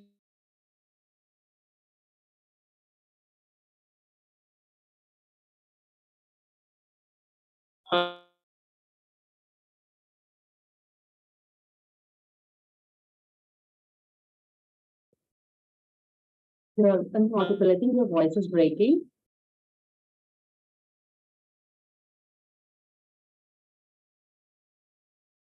In the use of advanced science and pardon? Yeah, now it's okay. Your voice was breaking actually. Oh, okay. So there are humans may be replaced, if not enhanced, by transhumanists that exist in government cabinet. So this would be seen as creating a new human. As far as fetched as this sounds, it is worth out attention. And example of this are what we say, there are many rapid changes in the fields of art, design, technology, and media, also health and physical fitness. In fact, many areas of modern society could be altered dramatically by AI. So we must consider art and copyright. How do we protect artists? We must consider books being written by AI, and again, the same issues. And with chaoses, confusion, and various wars, anything is possible if the government does not protect human rights. Even weapons would be created by AI. The list is endless. Without the right understanding, the unexpected could dominate all of mankind. Also, we need to set boundaries as human beings and not mix the two, man and machine. So let's also mess around with DNA, splicing genetic modification in animals or humans. There are many past examples of all of these subjects from the 1980s, from the journals of New Scientist and Hired, for example. Now, giving you a source and quotes from Jens Lincoln, whose Facebook page said in February 2015 that a big chunk of the human brain project in Europe is based on the idea that we should build chips that reproduce the functionality of neurons as closely as possible, and then use them to build a gigantic computer. And somehow, when we turn it on with some learning rule, also the AI will emerge. Also, the then US President Barack Obama also announced the BRAIN Initiative, which is the brain research through advancing innovative neurotechnologies. It is likely to spend 300 million United States dollars a year over the decade. It is projected to run for. Also, the Future War, which was written by Robert H. Latif, on page 30, saying, synthetic biology is an emerging area of research that can be described as the design and construction of novel artificial biological pathways, organisms, or devices, or the redesign of existing natural biological systems. And it also holds promise for new drugs, materials, and fuels. It may also lead to the development of new and dangerous organisms with yet unemerged characteristics. Lastly, on page 7, the wars of the future will be full of complexity and ambiguity. So weapons will employ such new technologies as artificial intelligence and synthetic biology, neither of which we yet fully understand. Now, focusing also on a critical view through the lens of human rights, democracy, and the rule of law. Without the rule of law, independent courts, and other institutions of modern society, essential component of good governance. So democracy is the ongoing quest by people around the world for democracy, and freedom guides and inspires our work to freely express our views on issues that are in human rights, injustice, and the rest. And also, in defining democracy according to AVDIC, they believe that the basic premises of the rule of law is that no one is above the law, and that the law rules through public and legitimate laws that applies to everyone. So without the application of the rule of law, autocracy, corruption, impunity, discrimination, and a host of other societal ills go unchecked and also unpunished. As such, the rule of law is not just linked to, but necessary for every other development goal. And without the rule of law to check corrupt elites, gain priority access to public social goods, such as healthcare, finance, education, or justice.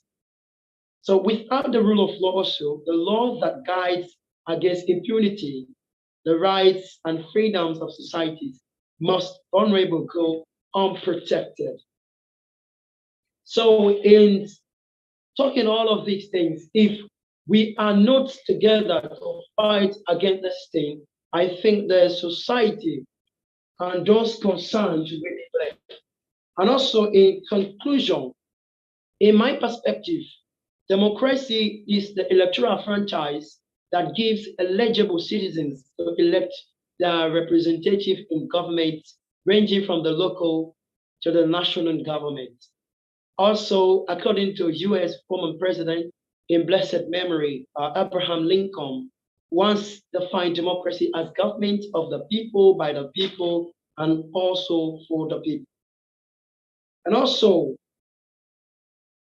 when we talk about the rule of law in general, it implies that the creation of laws, their enforcement, and the relationship among their legal laws are self-legally regulated so that no one, including the most highly placed official, is above the law. So this is something which needs to be re-emphasized, that the rule of law must be applied and must be implemented by every government in all the nations.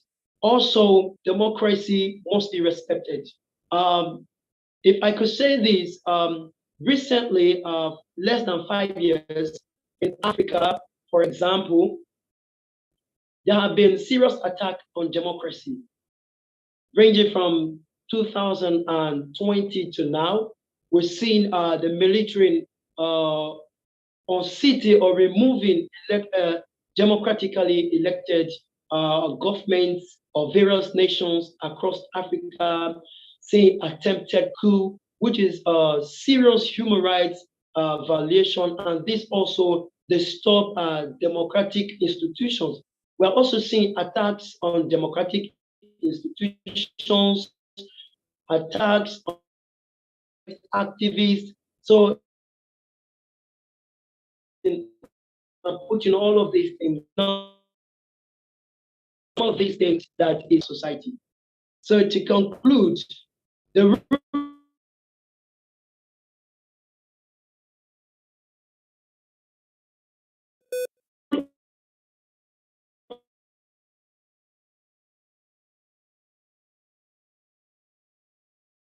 of law. Voice is breaking again.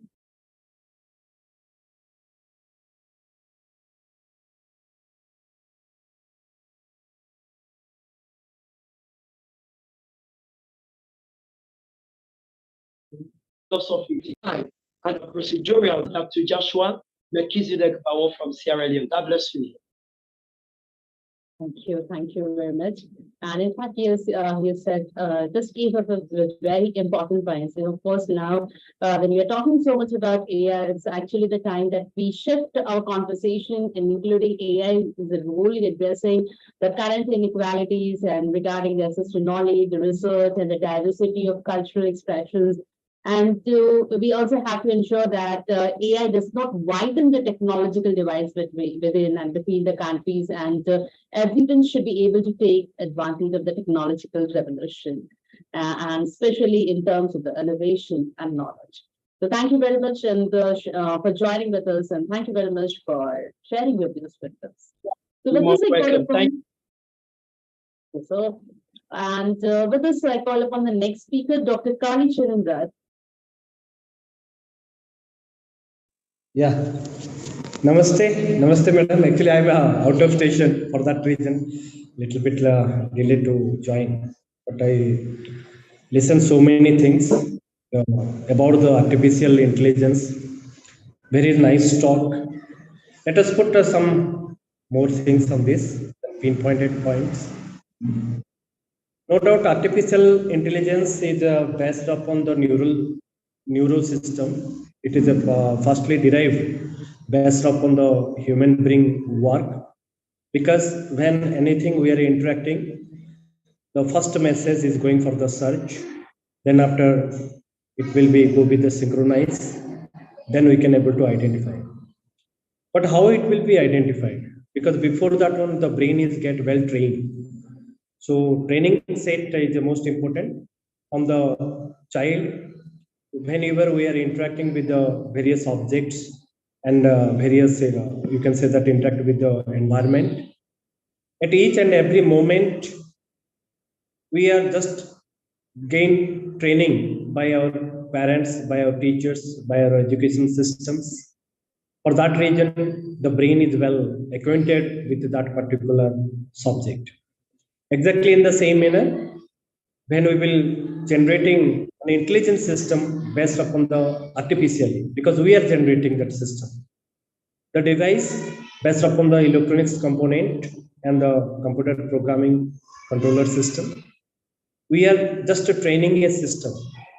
And when this system is get well trained, it will, depending upon the applications are variety. Just you can see nowadays the ChatGPT is newly launched. ChatGPT is completely based upon the artificial intelligence system, but ChatGPT is not acquainted with the image. Any image cannot be identified, or any image cannot be produced when you want to do, or you want to go get through the ChatGPT, because that training program is not provided in the ChatGPT. But if the ChatGPT, if anything you will type, then it just as you can say that it is a, you can say that hints provider, or you can give a little bit summary of that particular matter. Now, if we'll focus that what exactly the AI. AI is an artificial brain which is connected with the machine to take the decision. And particularly AI is used for the decision maker data analytics system. That means it operate on the data, it do the analysis, then after based upon its weightage, forward or backward propagations, it will give the prediction result. So one, we can say that it is a future prediction output value based upon our input layer. That means there are certain concept is there. So how many layers we will put it, how many inputs we will put it, how many training data we have to give it, and what prediction we have to get it. Then only we can able to make confirm that what is the error is getting. Then we are based upon that error we are working with. So this is overally about the AI. But AI application, if we focus on the rule and law and regulations, it completely coming under the Act, IT Act, and cybercrime. These two are the main branches where the domain is there. If the AI system will misutilize, then cyber, based upon the Cyber Security and the Cyber Act and IT Act, it can be penalized. Even a person can get to jail. If you think it's a positive effect, then it is a so many positive effect, because now the total information technology system is going to be AI based. Very soon in India also it is started, and AI will be acquainted, or it will be applied in maximum machines, because we know that the robot or AI based machine systems, when we will put it, then the machine can take the decision as per the parameter variable or any variation occurred, and the machine can able to provide the right decision for further movement of the tool or any assemble. You can say that if we are applying with the robot, then robot is applied in the various application purposes like your assembly line, pallet, material handling, and the pharmaceuticals, etc. Even if business sector also. And the most important thing is now it is going to be applied maximum in the trade. Share market also is going to be implemented. It is already implemented a little bit, and the more emphasis of the scope is coming to share market also.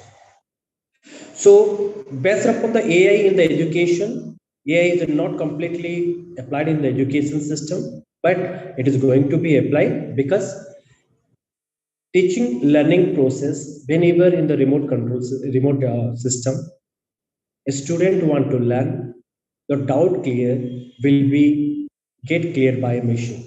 That machine is based upon the AI. Suppose a student is typing any question after covering the total video lecture of that particular training program, then that machine which is associated or adopted by the AI have a potential to clear the doubt of the student, and it will execute in the language as per the design, as per the facilitated or the features provided with the machine.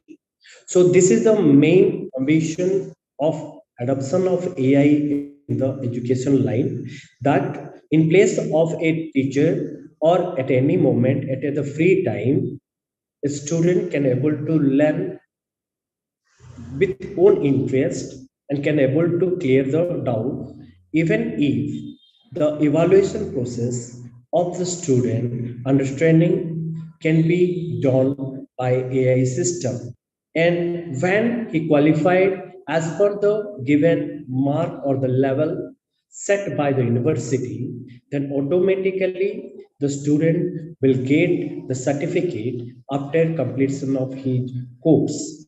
So the core, if it's, so for an example, various university like Stanford, Oxford, right? These are the various university provided the various courses. So the various, just like your Coursera, EDX, learn self-learning, e-class system, etc. These are the various platforms where the directly it is associated with the AI system. That means the learning, doubt clear, and evaluation process. That means the total assessment process is well taken care by the AI system, which is already fitted with their system in collaboration with the information technology subsystem, which is acquainted with the teaching learning process. So AI main target in the education system is to provide or to generate a skill developed platform. Also, hand-on practice, examples, problems, and evaluations will be well taken care by this system. That is the main target of AI that is going to implement in the education system to make educate the people, to make educate the student and help the students and make ready, uplift their skills and get ready or uplift their skills and the knowledge as per the industry's requirement, which is well set through the academic curriculum. And it will help the students to get ready for the industries. That is the main. But if you focus the rule regulation, that is a very, very strictly, I'm telling that this act is coming under the IT and cyber crime. Cyber security and IT, these two are plays a very vital role to make the rule, regulation, and policies of individual nations for their AI application in education line. So there are so many concepts of that, but this is the main things. But we have to be all be alert while we are using the AI system for the any search or for any work or for any you can say that skill set development programs. Thank you so much, and I will thanks to all the speakers and particularly for the IDM group of people who are really by taking a lot of pain, they are giving an opportunity for the knowledge sharing through this platform. Though the short duration of time is there, but every speakers they tried a level best to provide their best to best and discuss the pain point on the various you can say that the topics which is provided by the IDM group. Thank you so much, Anju ma'am. Thank you, very much, sir. And yes, as rightly said by you, there are a lot of solutions that are coming up with AI that is going to revolutionize the educational sector. And as you were talking about the students' point of view, yes, bridging the gap between the education, the higher education, especially, and the industry. So AI is going to play a major role in this. Thank you, Just sir. a recent, madam, one paper is I'm writing based upon the AI that University 4.2 we are implementing and we are making the trial and we are getting the so many errors and we will rectify that one. It will be we will present it in at the IIT Bombay very soon. Yes, wonderful. All the best for the conference, sir. So with us, we call upon the next speaker, Modun Lamingay from Ghana. So please speak on. Unmute yourself, sir. Yes, Assalamu alaikum. Modula Bingay from Gambia. He's not from Ghana, but Gambia. Sorry, Gambia. I got confused. Yes, thank you so very much, Ma. And of course, Ramadan Mubarak to all of you. Tonight we're talking about the artificial intelligence and education. Of course, I've been keenly listening to the various speakers who have definitely spoken well when it comes to education and artificial intelligence.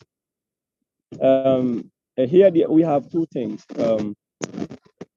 education and artificial intelligence. And of course, when you talk about education, this is something that is boiling for everybody. As the Prophet Muhammad Sallallahu did say, that everybody. Hello, Ma, are you getting me? Yes, sir, you're audible. Yes, that man is entitled, or man is dictated to look for knowledge, to seek for knowledge as far as China. And in that, we are definitely in that umbrella. But then again, we talk about artificial intelligence. This is just, I would call it an enhancement to better education, or an enhancement to education. The various speakers have said a lot about this AI. Of course, I would come in to say I have two areas to distinguish it: advantages and disadvantages. The AI is very, very good because it enhances learning for students. Simply because it operates exactly as designed and modified. It doesn't go beyond its design. It doesn't go beyond its direction. It is only centered on what has been designed for in the memory, and it is of course dictated by the memory. It doesn't go beyond whatever is not designed for. So that is one. And of course, as technology is so advancing, of course there is need to have this AI artificial intelligence. But then again, when we go to the other side, also it may also lead to laziness. It may lead to laziness because, in as long as it is there, some others might bound to abuse it, and focus only on that, which absolutely in the end it will deprive the students from interaction. I've just said it a few weeks ago in our country here, the Gambia, in one of the schools I was invited, that the ministry, it is high time for the Ministry of Education to ignite this AI in our curriculum, to look into curriculum and design a special application where all these subjects are installed in that application and allow every student to go to school with mobile phones. So like in the Gambia here, most high schools don't allow students to go to school with telephone. You understand? Of course, and if you look at it, with the level that we are today, it is very, very prudent for students to be allowed to go to school with mobile phones.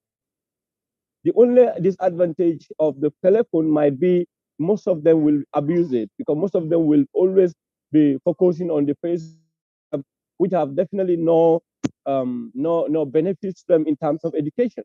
But if the ministry design an application, and that application is installed in their telephones, so all of them can be allowed to go to school with these gadgets, and using those gadgets in the schools will make learning better, will make learning very easy, will make learning conducive, and it will also remove the burden of the burden for teachers to be providing whatsoever to add up in order to make learning. This is one thing. This is another thing, and the other thing that also this AI is so significant because it promotes education. It makes it so easy. Why? Because all what you want, if it is all what you want, is installed in the memory, and the AI will just deliver as direct. This will definitely help for students to access education, access to knowledge as well, and then access it in a way that will be very, very easy. Okay, that will also, that it can also be yield or be achieved through it is an aids agent it's an agent that will also help the other factors of learning.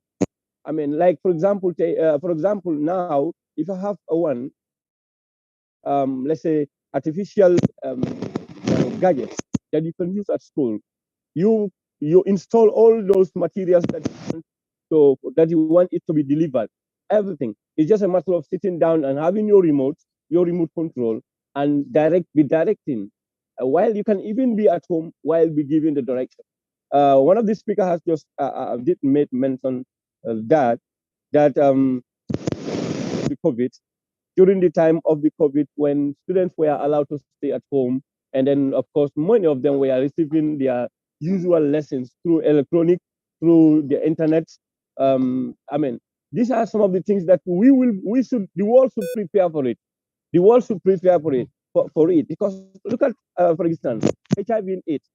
HIV and AIDS was never prepared for.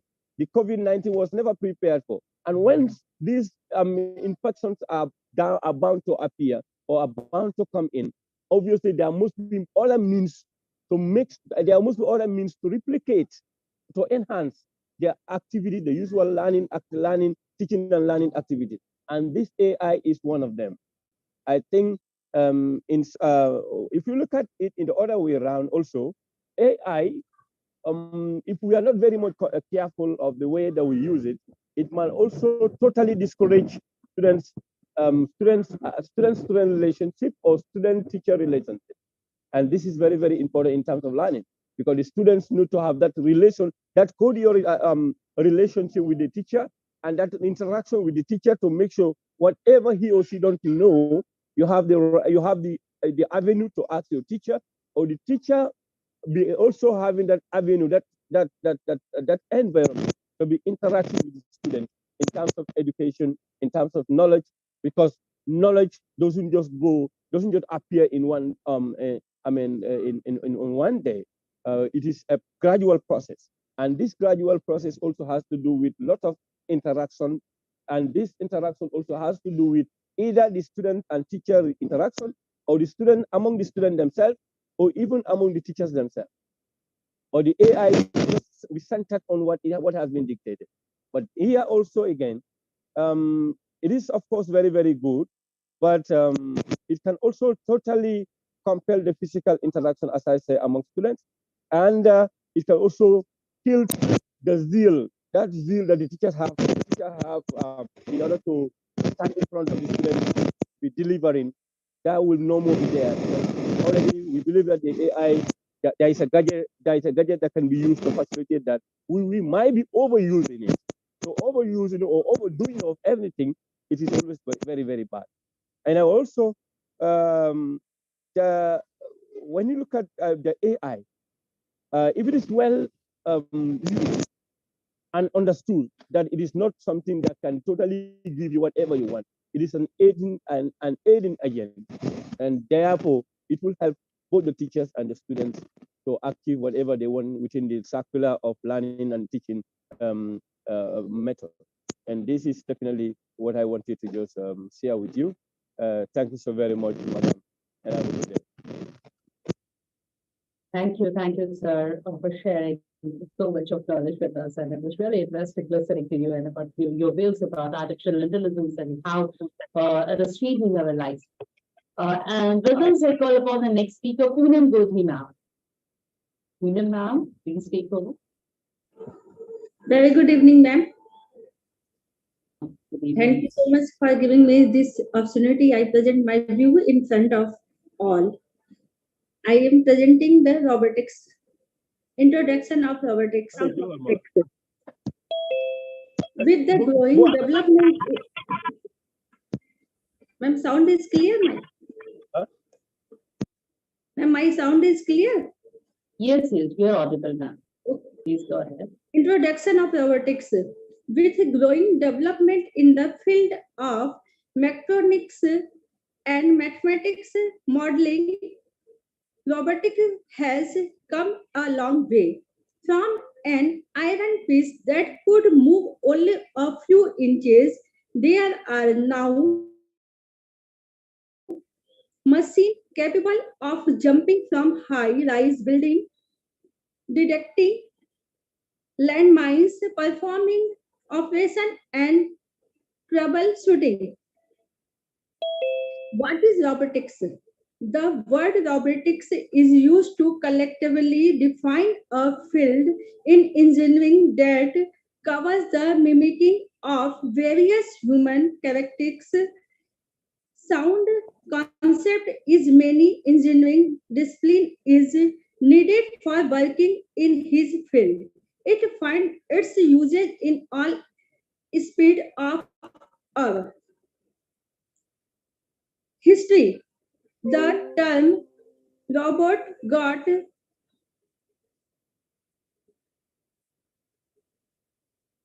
prominence way back in the 1950s when Carl Capek, in his play Resume Universal Robots, denote the birth of a superior race that had intelligence similar to that of humans.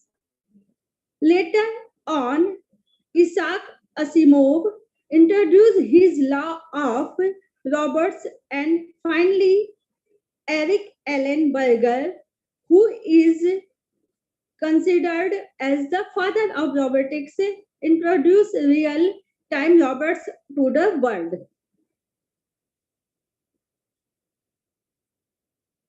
The three laws of robotics. A robot may not injure a human being or through inaction allow a human being to come to harm. A robot must obey the orders given it by human being except where such orders would conflict with the first law. Robot must protect its own existence long as such protection does not conflict with the first or second law. Why robotics? Speed, it can work dangerous environment to perform repetitive tasks, efficiency, accuracy, adaptability. Types of robots: mobile robots, rolling robots, walking robots, stationary robots, autonomous robots, remote control robots, pre-programmed robots, humanoid robots, or teleoperate robots. Application of robotics and robots. One of the advantages of robots is they can work continuously without making any error. Moreover, they can work in challenging environmental conditions like space, underwater, high temperature zone, radioactive zone, and so on. Robots are used in the inspection, radioactive materials, bomb detection, and detective where humans cannot survive. Structure. The structure of a robot is usually mostly mechanical and can be called a dynamical chain. The chain is formed of linked actuators and joint which can allow one or more degree of freedom. Power source. Suitable power supply is needed to run the motors and associated circulatory. Typical power requirement range from 3 voltage to 24 voltage DC. 22 voltage AC supply must be modified to suit the needs of our machine. Batteries can also be used to run robots. Robots are divided by different motors: DC motor, stepper motors, or servo motors. Advantage. Revolution in medical science and healthcare system. new and wide scope in education and training, a good help in nuclear industries, used tremendously in sport activities, play the role of an efficiency assistance in research and development sciences, can very well handle household business. Future of future prospectus. Scientific scientists say that it is possible that a robot brain will exist by 2025. Bernard Bingens has suggested that a moment may come when computer and robot are smarter than human. In 2009, some robots acquired various forms of semi-autonomy, including being able to find power sources on their own. The Association for the Advancement of Artificial Intelligence has researched head on this problem. Thank you so much, ma'am. Thank you, Ravi sir, for giving me this chance. Thank you, ma'am. But actually discussing a branch about AI, that is robotics. Of course, if you see robotics, it actually combines all the branches of engineering. Like it's computer, electrical, mechanical, all the kind of engineerings are combined into it. And you were also talking about the very technical specifications, like how much of voltage is required. And that's a very wonderful presentation that you. Thank you very much, and joining with us and speaking about robotics, a branch of artificial intelligence. Thank you. So yes, thank you, Poonam ma'am. And with us, I call upon the next speaker, Ketan Desai sir from Canada. Ketan Desai sir. Ketan sir, are you there?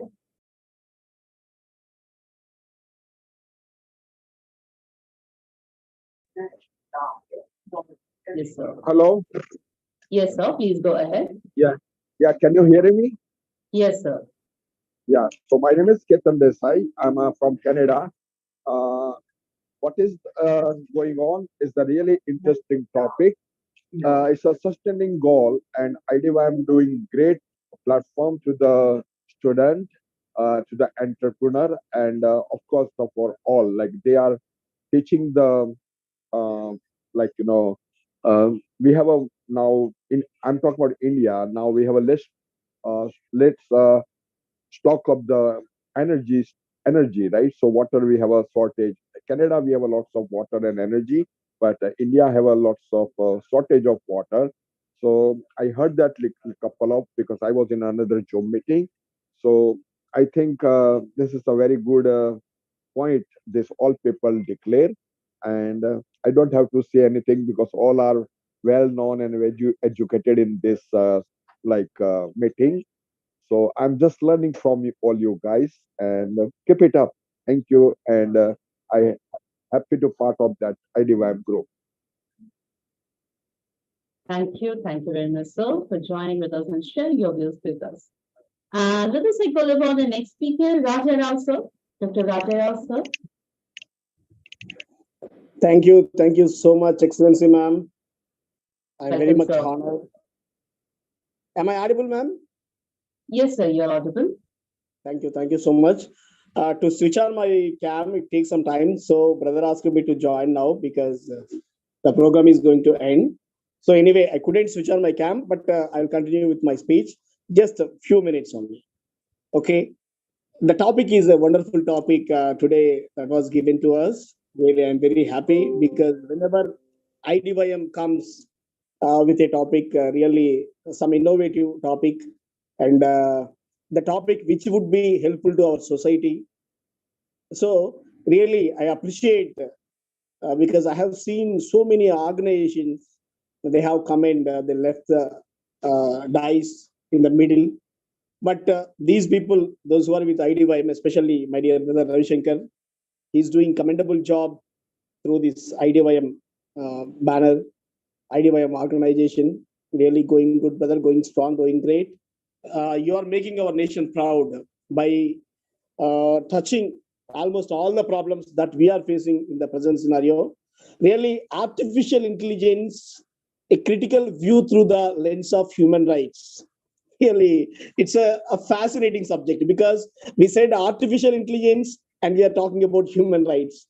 Because actually, there is no relation between these two. But if we dive deep into the subject, really we see there are so many dangerous things that are happening through this artificial intelligence if we ignore it, because it would affect the first thing, human rights. You know, there won't be any privacy in coming days. There won't be any privacy. I treat my Facebook as my public diary, because whenever something happens, I post it on FB. Whether people like it or not, it doesn't matter to me, because I think it's my diary. In future, at some point, I think that I'm going to write my autobiography. So it will function as my reference book, so that I'll whatever happens on that day, I will reveal it publicly if I think it belongs to society. So such a way, I am treating it as my public diary. But you know, in coming days, there is no difference between public and private. Especially in the present scenario, even in the present scenario, there is no privacy. We are thinking that we have privacy, but there is no privacy. You know, 24 hours, whenever we speak something, our whatever we speak, the words are keenly monitored by the apps that we install in our systems. Because sometimes I see, whenever I speak of something on my phone, immediately I will see on my screen. It may be on YouTube ads, it may be on Google ads. Somewhere I see whatever I have been speaking on the subject. So even on phone. So what is happening is, unknowingly someone is monitoring us. It may be Google, it may be Facebook, it may be Instagram, or it may be the apps that we install on our mobile phones. You know, every second, whatever we are doing, that has been captured.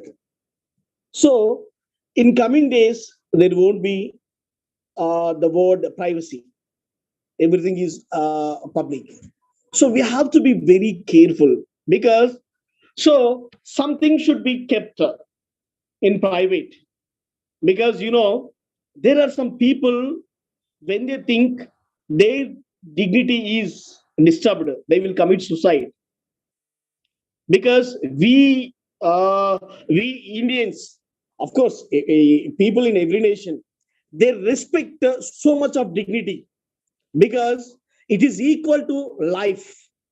So when we lose dignity, we say that it's a life and death question. If we go into the history, we can see the kings, those who killed themselves or who killed others just for the sake of dignity or self-respect. So this dignity or this self-respect, we can keep it as long as we maintain that privacy. So here privacy is nothing but our human rights. Losing a privacy is losing human rights, because you don't have any rights to keep something for you. If you see in the present scenario, the thing that is happening on social media, Twitter, Modi degree. If you observe it or not, it's a trending on social media, Modi degree. So if you search that keyword Modi degree, you can come across with millions of abusing words. You know, people are not bothering whether he is a prime minister, he is a chief minister, what. You know, there is no respect. Just they keep on posing abusive words. Of course, everyone is facing on that social media. You know, they are taking a right cause, but they are projecting it a wrong way. Asking a prime minister, or asking a chief minister, asking our higher official their qualification, it is not at all a bad thing. It's a good thing. But to get it done, what we are doing on social media, you know, People are abusing, people are trolling. Autobots, even on Twitter, you can see today, not people, Autobots. Autobots are coming, they are influencing. So with the GPT chart, the scenario of the students will be completely changed, because it used to be like that when we were using guides in schools. Guides, guide for for mathematical problem. If you use guide, it was the biggest crime in those days. But with Chat GPT, if we give any problem, within fraction of second that can be solved. So we need not do anything. Everything will be done by artificial intelligence. When what happens? Just I'm going to conclude my speech. When everything is automated, there won't be any jobs. There won't be any jobs. Then there won't be any privacy, and everything is fake. All fake information will be boosted, because you believe it or not, for the last few years I have stopped watching news on TV channels, because everything is propaganda. In 24 hours, in 1 hour we can see the news, and remaining 23 hours it's a propaganda, mere propaganda. Instead of news, we are depending on websites or other papers. Even websites and other, these also functioning as a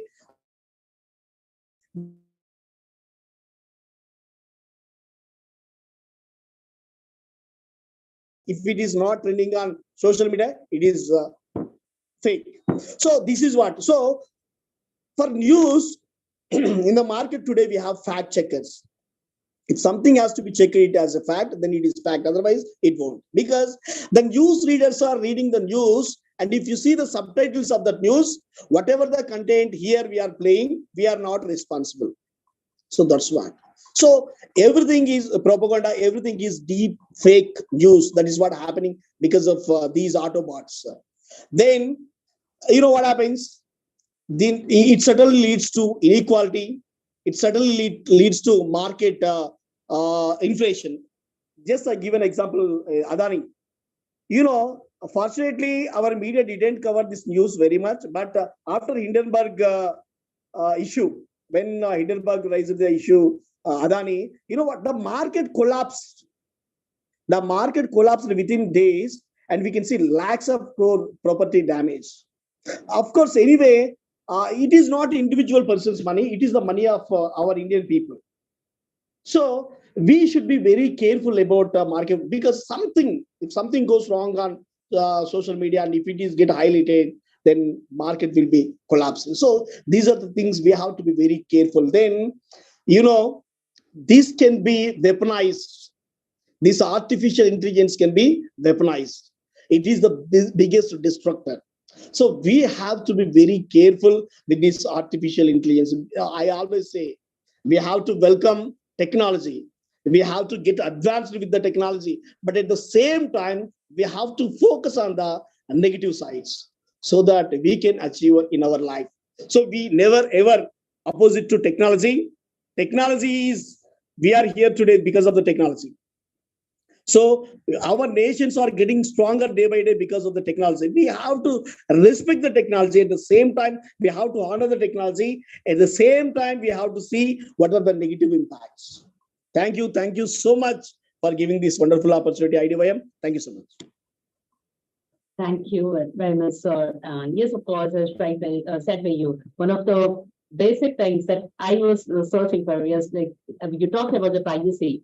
Yes, we don't have any privacy left with the help due to the apps. As you were speaking, sir, why it is happening? Because whenever you download an app, we are actually giving permission. If you read the terms that is written, it asks for a permission that it will have an access to all our contacts, our photos, and everything. So it all these problems that you said you're observing, you think of something, you say of something, and the same thing is displayed on your YouTube or the Google ads. So it is happening because of that. Yes, So yes, thank you. Yes, I hope all the speakers have finished. Anyone who is left? Yes. So thank you, everyone. Thank you, everyone. Sir, Raja, sir, is Prince joining with you? No. I not yet reached my home. It takes some time, so that's why. Please. Okay. Thank you, sir. Thank So you so thank you, everyone. Thank you, all the speakers, and special thanks to Ravi Shankar, sir, the founder of Idymaic Group of Companies, for arranging this wonderful conference, Artificial Intelligence and Education, a critical view a critical view through the lens of human rights, democracy, and the rule of law. So with this, we come to the end of the conference. I once again thank Ravi Shankar sir, our CEO, Vinil Asmi, and of course, yes, like I just forgot to mention one more thing, that today, as we will live on IDYM India TV, the Facebook and the YouTube channel, but we will also live on the national TV of Sierra Leone. So thank you for this wonderful opportunity, and it is a proud moment that I am to be live on other channels also. Thank you one and all who supported us in this wonderful conference. Thank you all the speakers for your wonderful insight, and we hope to have much more such conferences and your cooperation for further events. Thank you. Thank you. Thank you so much. Thank you, sir.